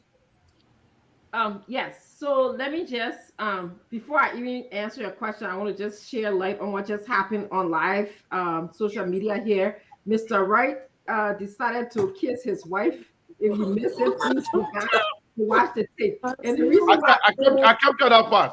I'm emphasizing that because in Liberia, we suffer in Richard and Amanda right here. We couldn't sleep because those people practically were making love on the phone. After me and my husband can talk, shoot. Well, Richard, I never seen two husband and wife that can talk for 24 hours around the time. Amanda right and Richard right. Then people be on the phone until she falls asleep just when you're in high school. So I just wanted to tell you what happened. And then we're talking on Spoon, we're talking on CNN, we're talking. I finished. We're talking on CNN, we're talking on Spoon. Even we're talking on the other show. Oh my goodness! On the new show. Too much. On the new show. I know we can't be serious. I just wanted to inject a sense of. We were talking on the new show too. I come send a message to the new talk show host. Just now. So, I just want to inject a sense of humor here because and that is it kind of relates to your question and to your prelude before you ask me questions about how in this space, we don't talk about issue, we talk about personalities, and sometimes you just have to laugh it off. Yeah. And sometimes we have to have fun like we just did. But to answer your question, I started off by saying that I went to engage in civic education and voters education. And I think I maybe about 75% accomplished those goals. We had an agenda every day where we went out, and this was intentional. We knew exactly which communities to engage. We and also I have to add that we're also mobilizing for our political party ANC. So there was 3-pronged: serious education, voters education, mobilizing for the ANC. So in all of those areas, the answer question, but don't worry. The political power can't. You will not be here. no, but I just wanted to. We will fry Yasini and Amanda. We know. Yes. That oil is too hot. So you going. I know. I will come back to have the. I'll watch later. But yes. So we accomplished all of those things. Now I say 75% because the time was too short, and then also because of funding. When you educating people, there's a lot of things involved, you know, especially in our culture. Sometimes, you know, you have to there's feeding, sometimes there's water, sometimes there's, you know, you have to take, especially when mobilizing, you have to take the voters ID card, the membership form, all of those things. So we weren't prepared for the amount of funding requirements. And then of course, we're only there for 17 days. I wish I was rich enough not to work to do it full time, at least for a year. So yes. Yeah, no problem. Thank you. We appreciate it. And yeah, like Steve said, maybe you know, one of those, I don't know, maybe someday we will invite you to come and talk about some of the experiences that you saw over there, and then especially on terms of mental issues, psychological effects on what's going on in the country. Yes. We will call you, and because the people on Spoon, where they put you talk politics, you grew up politics, but I can enjoy you more on that other side too. Thank you. Yeah, Thank you. Yeah, we'll talk about that. Thank you very much. Thank you for having me. Thank you for having my sisters as well. Anytime. Thank you, Doc. We'll see you later. Thank you. Yeah. So Steve just step out a little bit for a second, but you know, we can continue the conversation. So yeah, I just asked Dr. Francine this question about, you know, whether or not you accomplish what you went there for. You know, you being on the ground now. I asked Mr. Cummings this question the other day. I'm going to ask you guys to talk about it. There is a saying out there that, oh, you know, when you talk about politics, it's about Boakai, Jawia before Cummings. Cummings have no chance. Cummings has no chance. Cummings just wasting his time. But you went there. You talked to people. And if you look at our country, the number of people that voted versus the number of people that live in our country. Back in 2017, we were told that the number of people, you know, Liberian, we were about 4.7. Now it's 5.1 million. So we got less than 1 million people that voted. It means we still have over 3-4 million people to decide the election. And many people are making judgment on less than 1 million people that voted in 2017.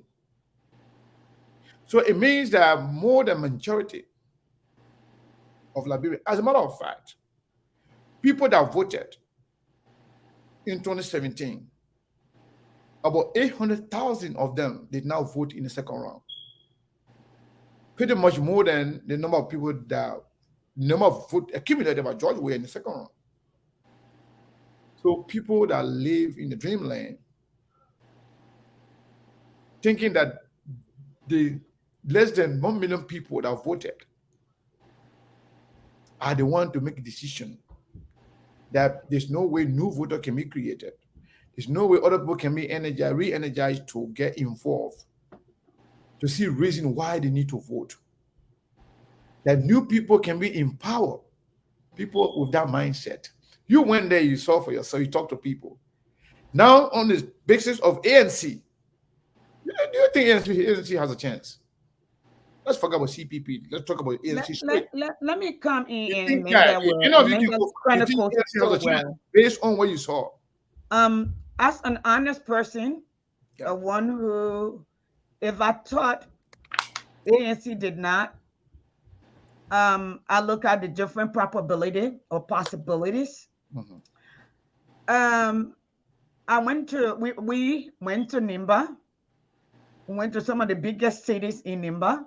Actually, we're going all the way to Tapeta, but the road is, in fact, they say that road, but it looked like a bike path to the point that I was so scared. Okay.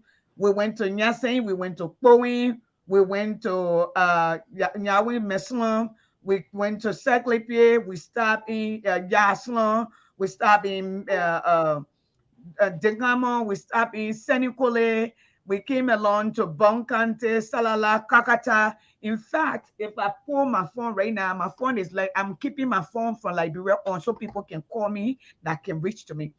So I would say this election is the Liberian people election to lose.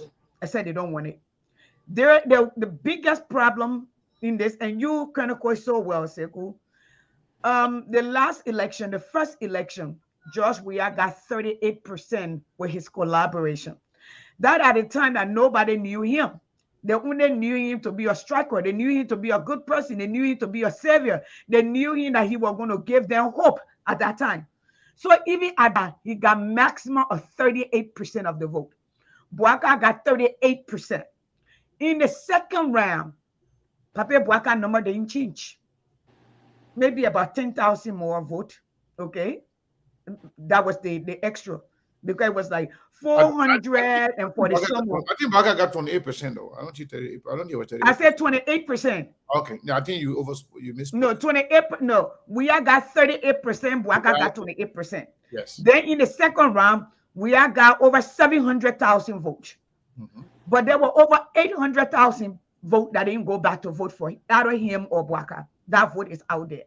We're adding more to it. People are suffering more than they are before. The people were very receptive to us. Let me make this clear, okay? Me, Yasindi, I know what it's like to be hungry. I know what it's like when your mother have to go fishing before you can have good food to eat. I know what it's like in the rainy season when the road gets cut off. I am here by grace. I know what it's like to use banana leaf as a toilet paper. So you don't come here and say, we say people hungry. All right? Don't come here and try to change it. But let me focus on that. Sekou, the people want to be, the people are afraid. The people are disappointed. The people are disillusioned because people have lied to them over and over and over and over. Okay? But they are being receptive. Since we came back, we talk all day because we're on the phone with people, calls coming in. We came up with, Amanda came up with a project called the Bestie. Okay? And the Bestie is what we are using. You can be a part and support the movement. Your job is to support the movement, to support the Liberian people. It's not about a political party, but it's about supporting the Liberian people, right? So that's that one of the reasons we went to Liberia 3-4. We went number 1. We were supposed to have left in July. Because my goddaughter was graduating and I was just getting off school. But when we saw the way the what do you call it? The court was going with Mr. Cummings to trial. We said, no, we got to go on the ground. And they won't put in jail. Let all go to jail together. Let's go and show to the world that Mr. Cummings have people who believe in him, who stands with him. Okay? So as God will have it, we have already purchased our ticket way before they dropped the case. All right? We purchased our ticket in the beginning of May. Then they dropped the case. Then we have to go and redo our calendar. But we were going to go to be part of the process, the judicial system, and watch them in real time. And then touch and feel our people, to look in their faces to see what they're thinking, what their hopes are, what their aspirations are, what do they want. That was the essence of our going. So we wanted to see our people. We wanted to educate them that their vote is very important, okay? We came up with a thought, vote right, not rights, okay? To join the process. Yes, Alexander Cummings leading the charge in Liberia is very possible. at this point where it stands. And in fact, let me say to all of us Liberian people, when I hear people say ANC people not doing the ANC people not doing that. If you're in America, I saw Republicans standing up for the country. They call them the Lincoln Project. I saw Republicans standing up for their country. They call them the what do you call it? The Reagan, the Reagan Republican.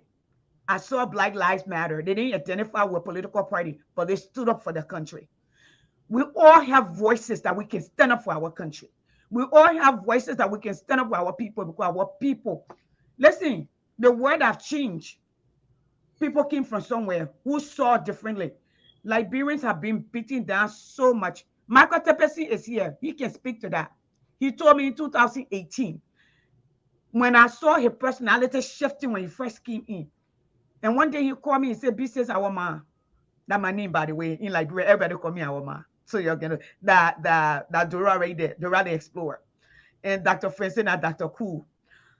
And he said to me, he said, Yasindi, he said, our man. In Liberia, the leadership, the system will beat you down to the point that you will second guess yourself and your own ability, that you will even compromise everything that you know. Liberia does that to you. When I saw women, intelligent women, educated women, strong women, and men begging, that's over 60% of our population.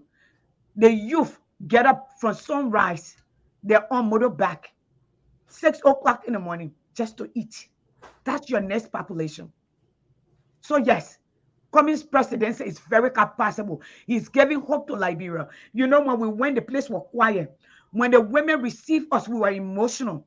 As the people got to hear about us, people started coming. Even today, people still going to the headquarters. And we didn't go. Holding, once again, holding a water bottle or portable. We went hugging and talking to them, telling them, we are your sisters. We are not different. We are not better. It is by the grace of God that we are here. Hear us out. Thank you. Thank you. So, Amanda, same thing. I mean, from what you thought, your experience and everything, you think Mr. Cummings has a chance to be president of Liberia. And not only in the distant future, but come 2023, based on what you saw. You think so? Yes. From my experience, he definitely has a chance. I cannot tell you that I went to any gathering or any community where I met someone who told me, I have no idea who Mr. Cummings is. He's a household name. People know ABC. Yes. I took the opportunity to walk out to walk his neighborhood, just out of curiosity. And I met the marketeer. I shared this video on my page, and maybe she could share it also. I asked this young lady, first of all, I was walking to go and introduce myself and speak to her. I noticed her t-shirt and it had ANC on it. I was like, oh my God. So I introduced myself and I said, I like your t-shirt. And I tell me your name, and she told me her name, and I'm like, so you know this guy? She said, yeah, I know Mr. Cummings.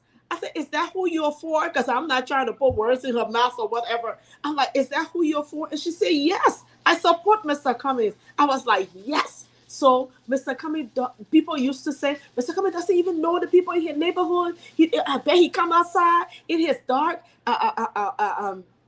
His windshields are dark and he doesn't see anybody. That's not true. That's not the Alexander Cummings that I know. Not the one the neighbors told me about. They know him. They have a relationship with Mr. Cummings. And that I was so excited about. I was not surprised at all when I had that conversation with that young lady. From Monrovia to Nimba, the different parts of Nimba, different parts of Monrovia, Liberia that we went to, I never came across anyone who said, I've never heard of Mr. Cummings. Mr. Cummings has a chance, a really good chance, but it's up to us. His ANC, our ANC family, well-wishers and sympathizers who believe that Mr. Cummings can do the job, can change the country. We have to get up, get out, go to Liberia and do the work. If we sit here and just criticize and talk, it's not going to happen. We have to get on the ground and work, and it will happen. People are anxious, they're eager to know, they want to join. Like y'all said, I had a conversation 2 days ago with the mobilization team. Amanda, people are coming here looking for you guys. Even it's been 2 weeks after we've left. So I believe we made an impact. We woke something up in that country. We did. And I feel it in my heart. I know we can do it. And like I said, until the breath leaves my body, we're going to fight for Liberia. It may be Alexander Cummings. It may be somebody else. Years from now, the future, we will continue to fight. Because that's what, if you love your country, that is exactly what you need to do. Get up and take action. Stop the talking. Steve, back to you. I mean, I'm impressed with the both of you explanation as to what you saw in your expectation. I mean, only 23 is already here, so we will see. Steve, back to you. Okay. Well, thank you. Thank you so much. I want to ask about the security. Considering that's one of the things that was also mentioned here, the security in the country. Especially most recently, we've seen women or children being vulnerable, especially women. I think if I may recall, I got a call from you, Yasini Martin Pay. As a matter of fact, more than once, we spoke on the phone about your security. Let's speak about your security, and maybe Amanda can speak about security in general, and if she had any encounter with security issues there. Let's speak about your security. What really happened? What's going on? So I come from different track when it comes to the security issue based on my work in the community or my work where Liberian people seem at being against government or anti-government or enemy of the state per se, right? Before I left from here, people and there's certain things I'm allowed to say and there's certain things I'm not allowed to say. I needed to make sure that the scene were clear. Those of you who do first aid, you know what that means. So in security system, it means something similar to that. So I was told, get a ticket, get so-and-so ticket, and make sure you have guarantee that you can get out of there. Here are your guarantee routes. If something goes wrong, we will be here, so-and-so will happen. So we got to Liberia, and then I was warned, don't stay out past 7 o'clock. Make sure you're back in your place at 7 o'clock. Make sure the world knows where you are at all times. As God will have it, we got there, but I was very, airy about stuff. On the 24th, I got a call from here. And somebody said to me, I'm not going to say this on live, saying I'm here, I'm well in a life. And I think we had that conversation and say, yeah, I'm surprised that so-and-so. And he said, make sure let's hurry on and get out of there. When are you leaving? Then we went to go see Princess Cooper's mom. And a guy who is known to be a killer. Listen, and I tell people this, I don't advocate for war crime because my people didn't kill people. Or my people didn't fight the war. Let me not just say kill people. They didn't fight the war. Nima Kante, Granjida Kante, Liberia government, Congo people, they were the one group of people financed the war, the other group of people fought it. All right. So I know some of those people because in the interim government, the Taylor government, I have family in there. In fact, my uncle was a speaker. So I know these people. Then when I saw they're chasing, literally following me, right? So we have to make call to the point that number one, Dr. Francis say, I call here, I call you. I think you talked to Sekou called to check on me. And I call my husband. And my husband knows all of those people because we come from a very politically charged family. A lot of people don't know that. I just took different routes into advocacy, right? So then Nima won't call the person and say, don't worry, I just called them to tell them to stand up. Then Miguel will also call. And then he said, Yasini can go sleep in my house, in wherever the house is. She will be all right, nothing will touch her. All right. So Amanda is a free bird. We call her Dora. She likes to explore. And like she said, she's a what do you call it? She does humanitarian work. I do advocacy, but then I do politics. And the government thing, I'm the one who making sure that, and they're talking here right here. I'm the one who got them on, who say they must sanction them. I'm the one who say they must steal. I'm the one who say they must not get no money, although they're getting money and stealing it. So yeah, there were security issues, but they were warned deeply to stay off of me. Okay. So did you at any point feel your life was at risk? Just before go to America? At that particular time, I did. Because the gentleman, I'll call it gentleman, the former rebel that were asking for me, he's known for murdering people. His name had been mentioned in where the girl named Gifty Lama and many other people. And during the war, he murdered a lot of people. In fact, he was one of those people that Taylor used to rape women and kill people. So my life was threatening. But because, and when we were leaving, some of the things I discussed with Amanda and Dr. Francine, I said, I did not want to be a distraction. I did not want to be the reason that you guys are threatened or that you got in trouble. Even I told the same thing to Mr. Cummings. And Mr. Cummings told me and said, yeah, this is your country. That Miriam Makeba do not allow anyone to keep you away from your country. Come. Whatever it is, we'll all face it together. And Menda and Dr. Francine guarantee me, yeah, if somebody touch one, they touch all. So because of that, we never left each other's side. Except for one time where Menda ran away. And everybody was calling her Wadosa. ANC Oma. She ran away to go where? Oh, she went to shopping. Oh, to go to Wadosa? She went shopping. What did you buy? I wanted to experience.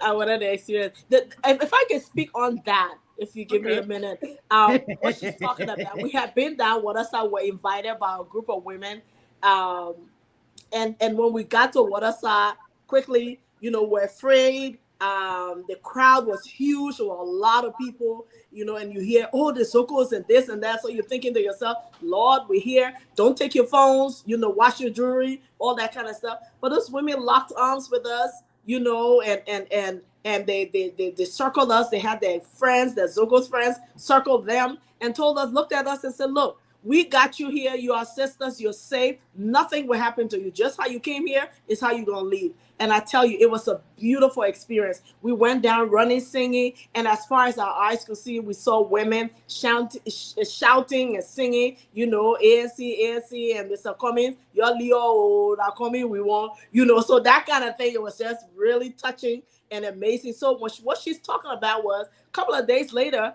while going through all of that, I was like, oh, but I didn't dress there for her. So I got up and said I had a personal date. And a friend of my husband said, okay, I'll take you down Waterside. But let me tell you, I don't go down Waterside. I'm like, come on, dude, just take me. So we go down Waterside. And I'm with a young lady named Frida Lane Diary, who's very strong and very, she lives in Liberia. And she said, Mom, we're going to be okay. So we're walking, we're talking, I'm looking around. And the next thing I hear, ANC Oma, ANC Oma, yeah, ANC Oma now, yeah, the bestie Oma, yeah, come me Oma now. And I was like, oh my God.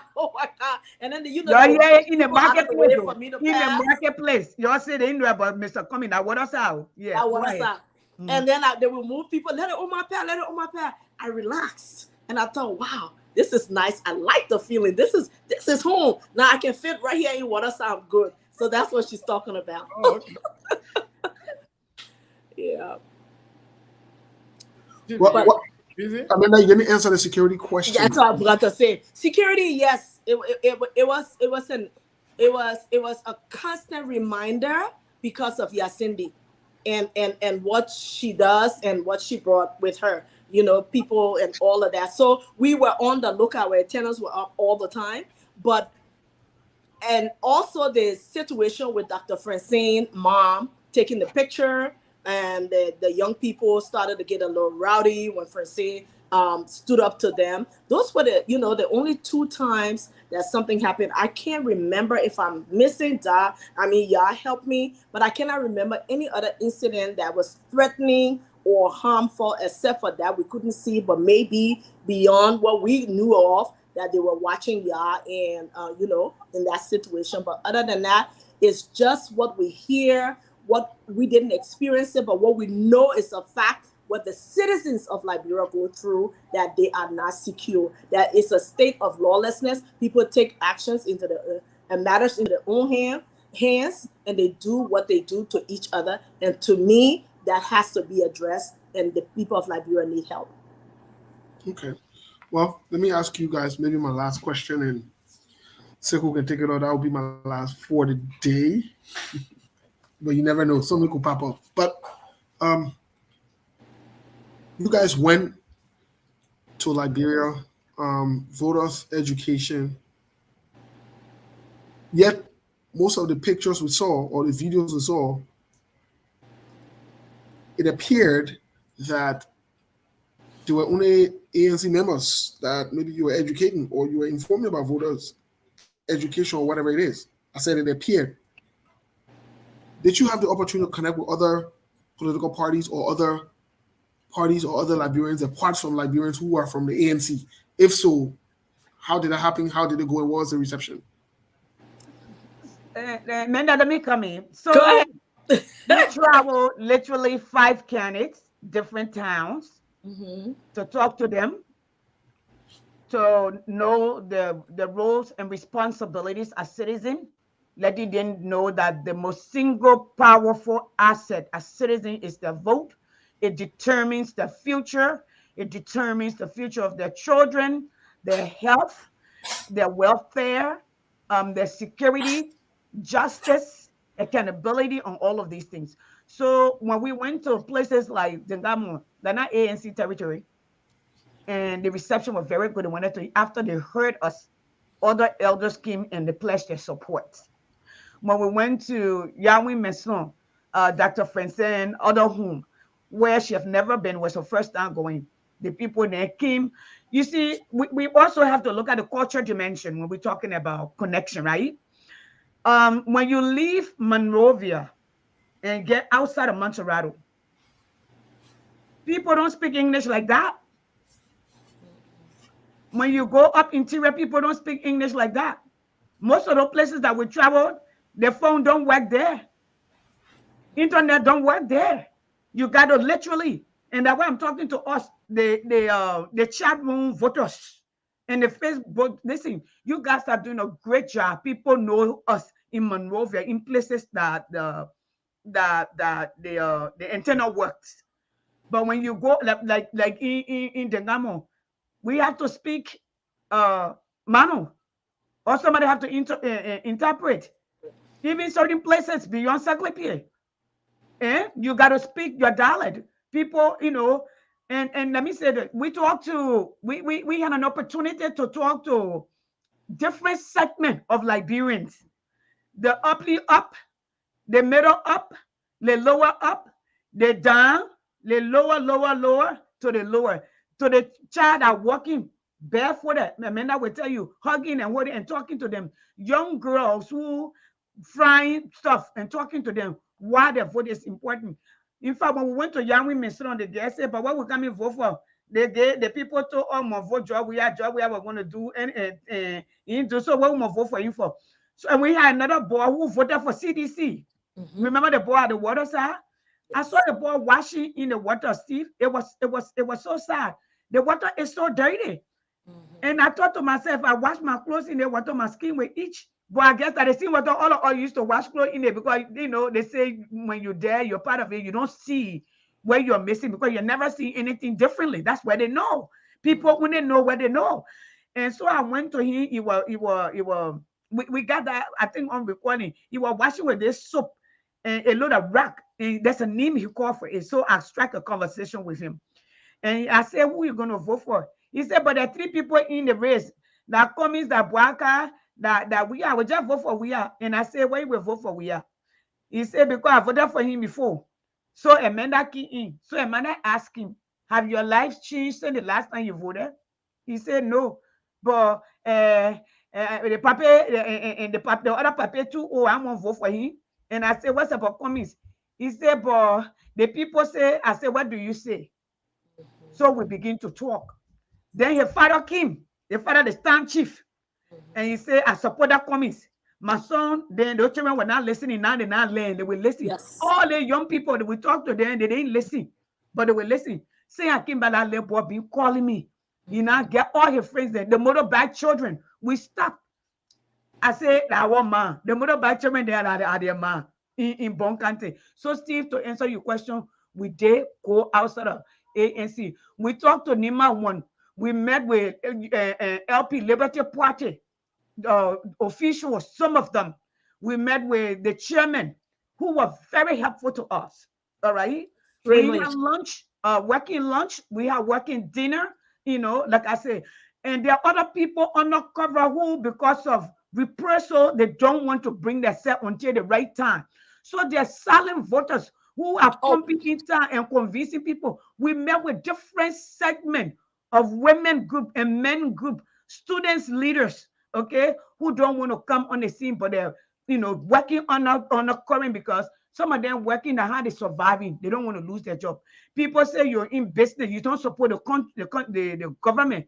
There's reprisal. So for now, some of them will start coming up. When the time get close, you fire them. So yes, we went all the way outside of that. And Sekou, to answer your question, I think we were very successful. I think we cracked more than 10,000, 20,000, if not more walls open. And you can feel the momentum. You can feel the momentum. I totally agree with Yasini. We did not go to educate only in all of ANC members. There are a lot of first-time voters that we went after, and a lot of women. The women are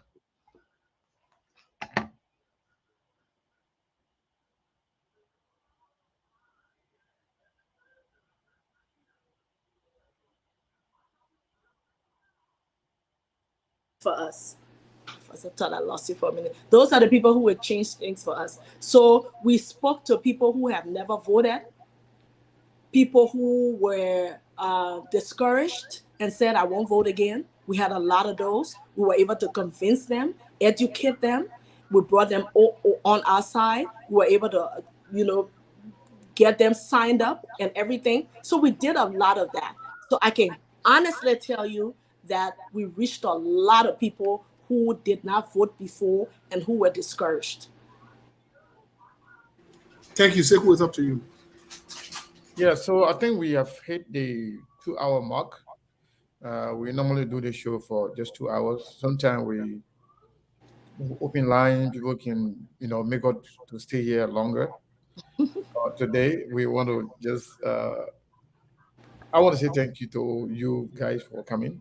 For me, Steve, I do not have any more question, but only thing I have is to encourage these women, and not just them, but other women, join hands in hands to make sure that their voice is heard. Especially, I like to see women voice on the table. Because we the men, sometimes we get carried away. But if you think of your children in their future, there's certain things you will not do. That's why I can get very much disappointed when I see a woman behave in a certain way, especially when they're in leadership. Because they are our mother, they are our wives, they are our sisters. So they have more power. And if they get it right, a lot of things will go right. When they get it wrong, trust me, a lot can go worse. So that's why I always like to empower women. So I want to say thank you to you guys. And I will also urge that this shouldn't be the last time we have this conversation. There are a lot of questions that we didn't ask today, and I will love to ask some of those questions maybe in the future. But I want to say thank you for for coming.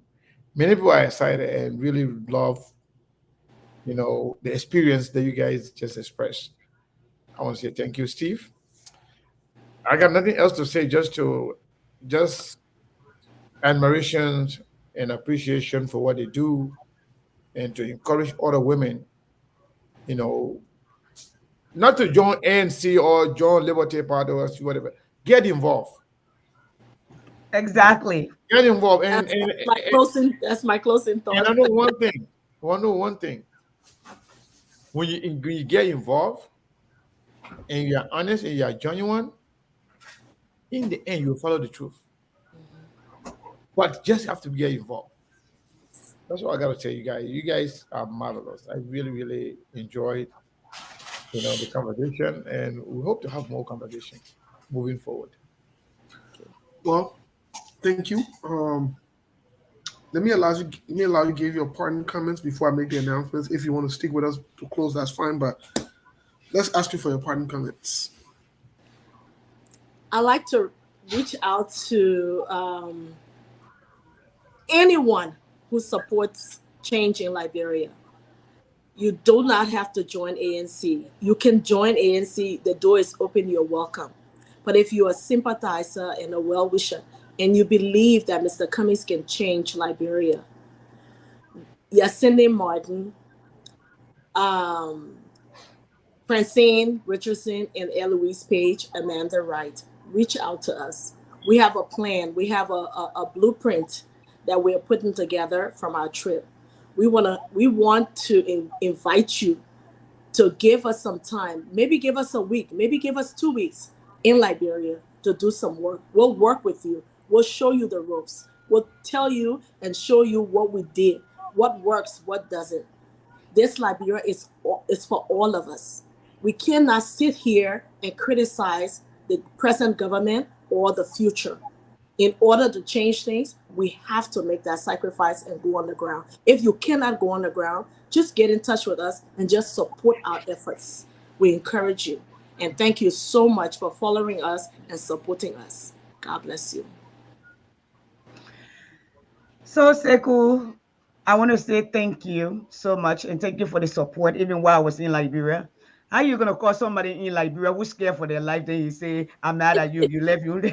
But he checked on me. When I called that Friday we started, I said, "But how can you have a husband? You almost travel from all the way America to She fussing. I don't even know. Well, how can I'm the Facebook husband. The real husband is in Atlanta. Well, how will you travel? Maybe I didn't want to tell you. You don't tell your husband. When someone have you now, then who's going to talk for you? Exactly. Because I didn't want anybody to stop me. So I didn't even know. yeah, and Steve is a maverick. I can always call in for things when I make a step and I make decision, and I am happy that we're here. I want to say thank you for your support, and to all of the women, ANC, LP, UP women, join us. UP women are in the back. We have our own group. Some of them, I'm not saying all of them. I know they will be looking among themselves. Liberian women, Christian women, women who are tired, rock crushers, market women, they join us and they want to be a part of this process. In fact, let's remember this, and let me say this to you. The children on Facebook, 90% of them, at least the one I deal with, they're human beings, they're real, they exist. I test them in the flesh. That's Rosa Park, my daughter. She's beautiful, she exists. The Moses, Bono, Jala, all of these children. Oh, yes. Frederick, okay. And I was so emotional because some of these children, I've been dealing with them for 5-6 years and never met them. And that was my first time meeting them.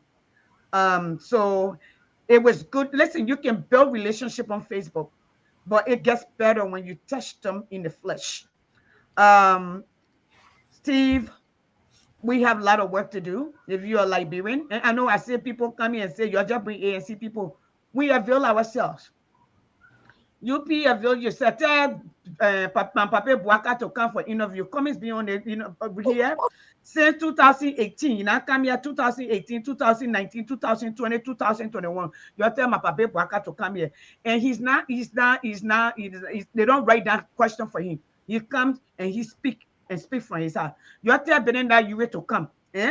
Normally being here herself. You tell the rest of them, anybody who want to run to come. You say you can come. So it can be the square or the let's push them down for us to come. Liberia, there's enough room. Liberia is so rich.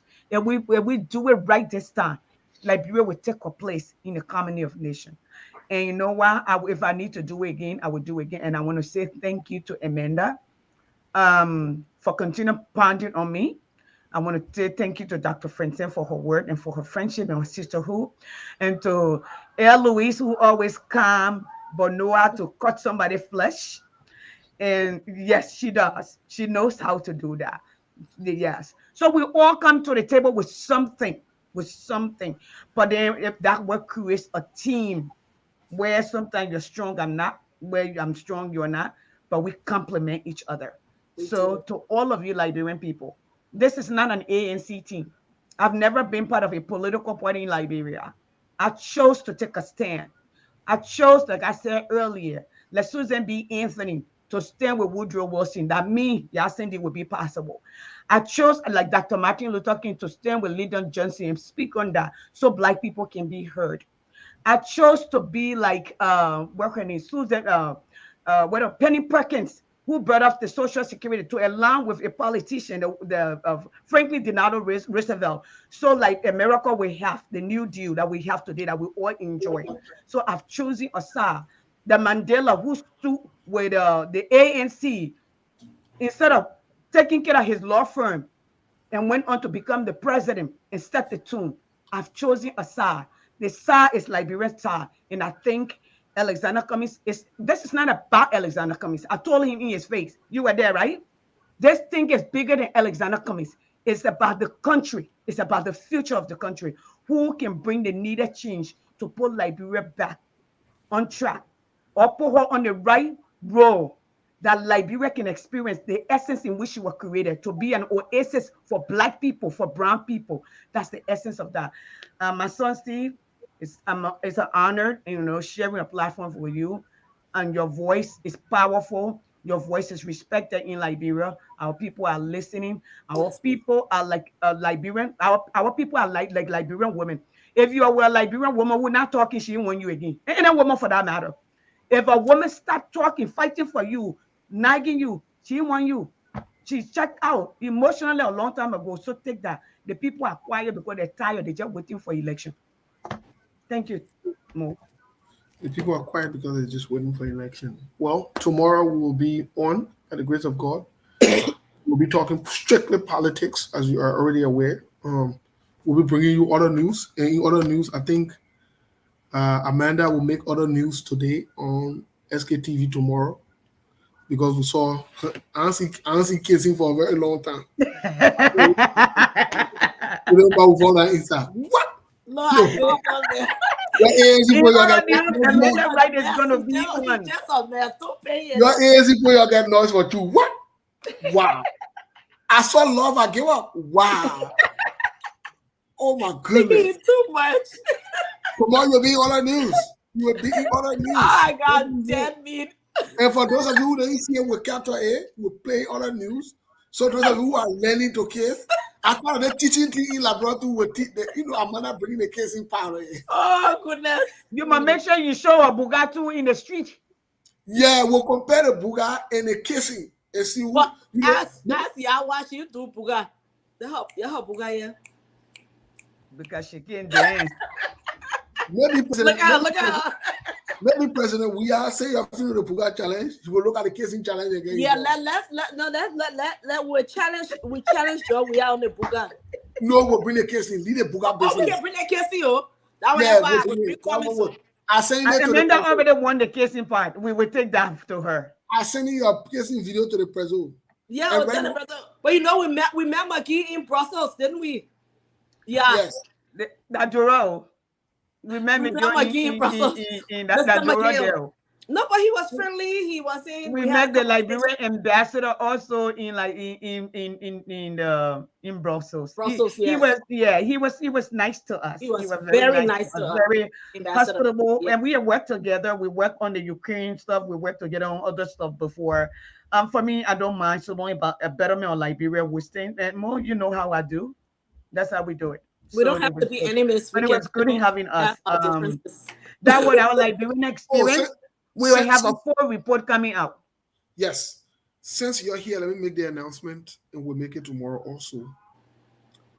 The ANC, for the first time, has contacted us months ahead.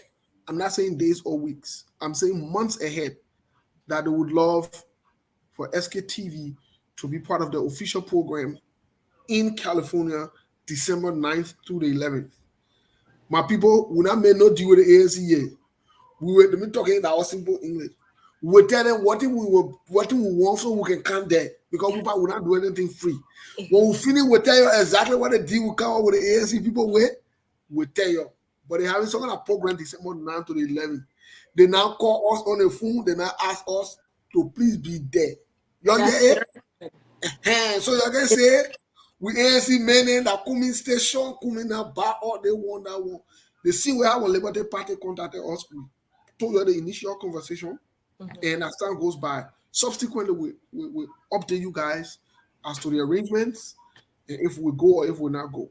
But as of now, we have been contacted preliminarily, and we like the fact that they reach out to us.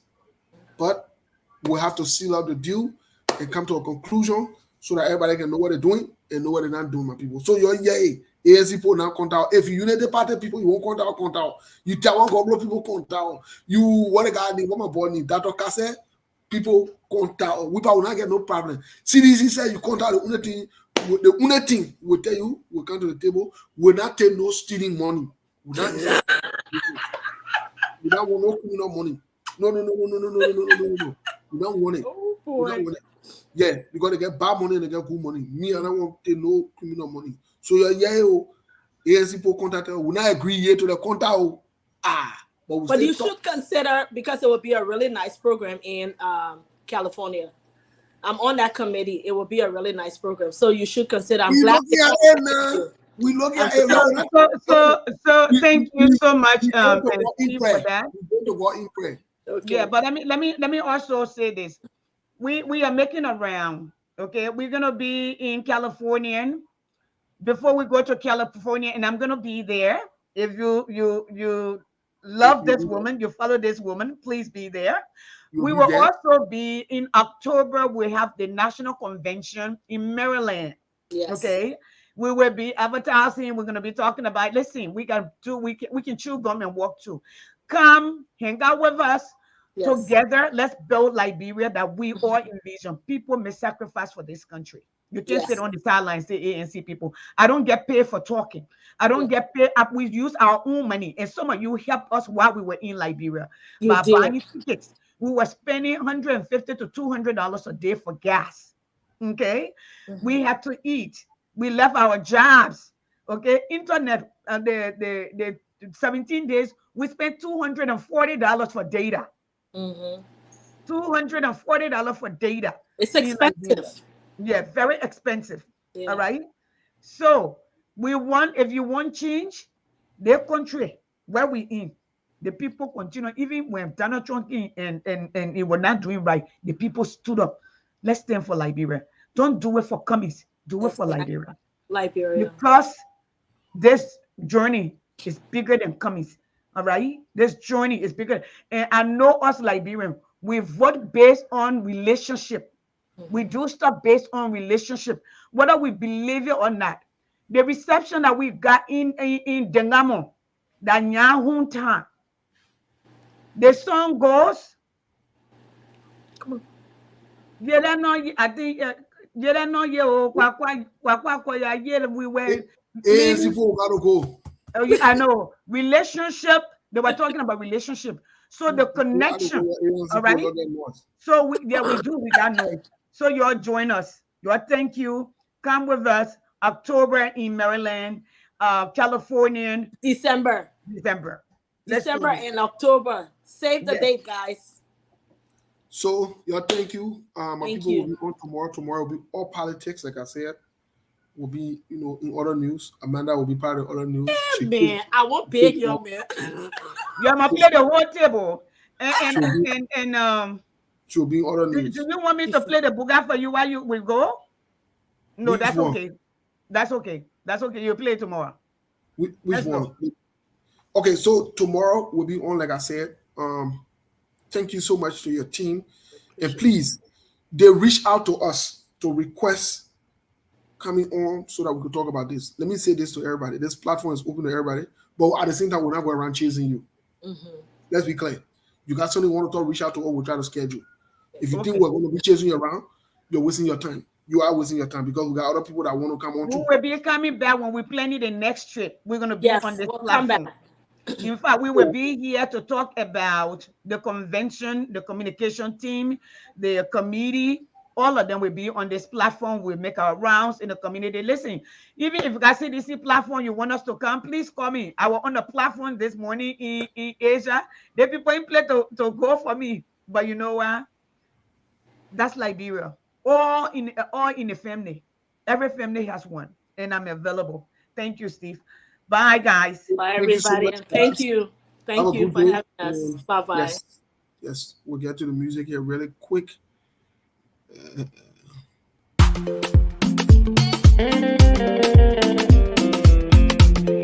don't even know my story. You don't even know your story, oh yeah. Oh yeah, you know, on the beat, I be a loca. So moral. You post a new car on Facebook, but that's so la la. You working better. Loving and acting jealous, say you photo. My advice for you, in my way, I got to confess. Confession. You gotta confess. You must have the impression.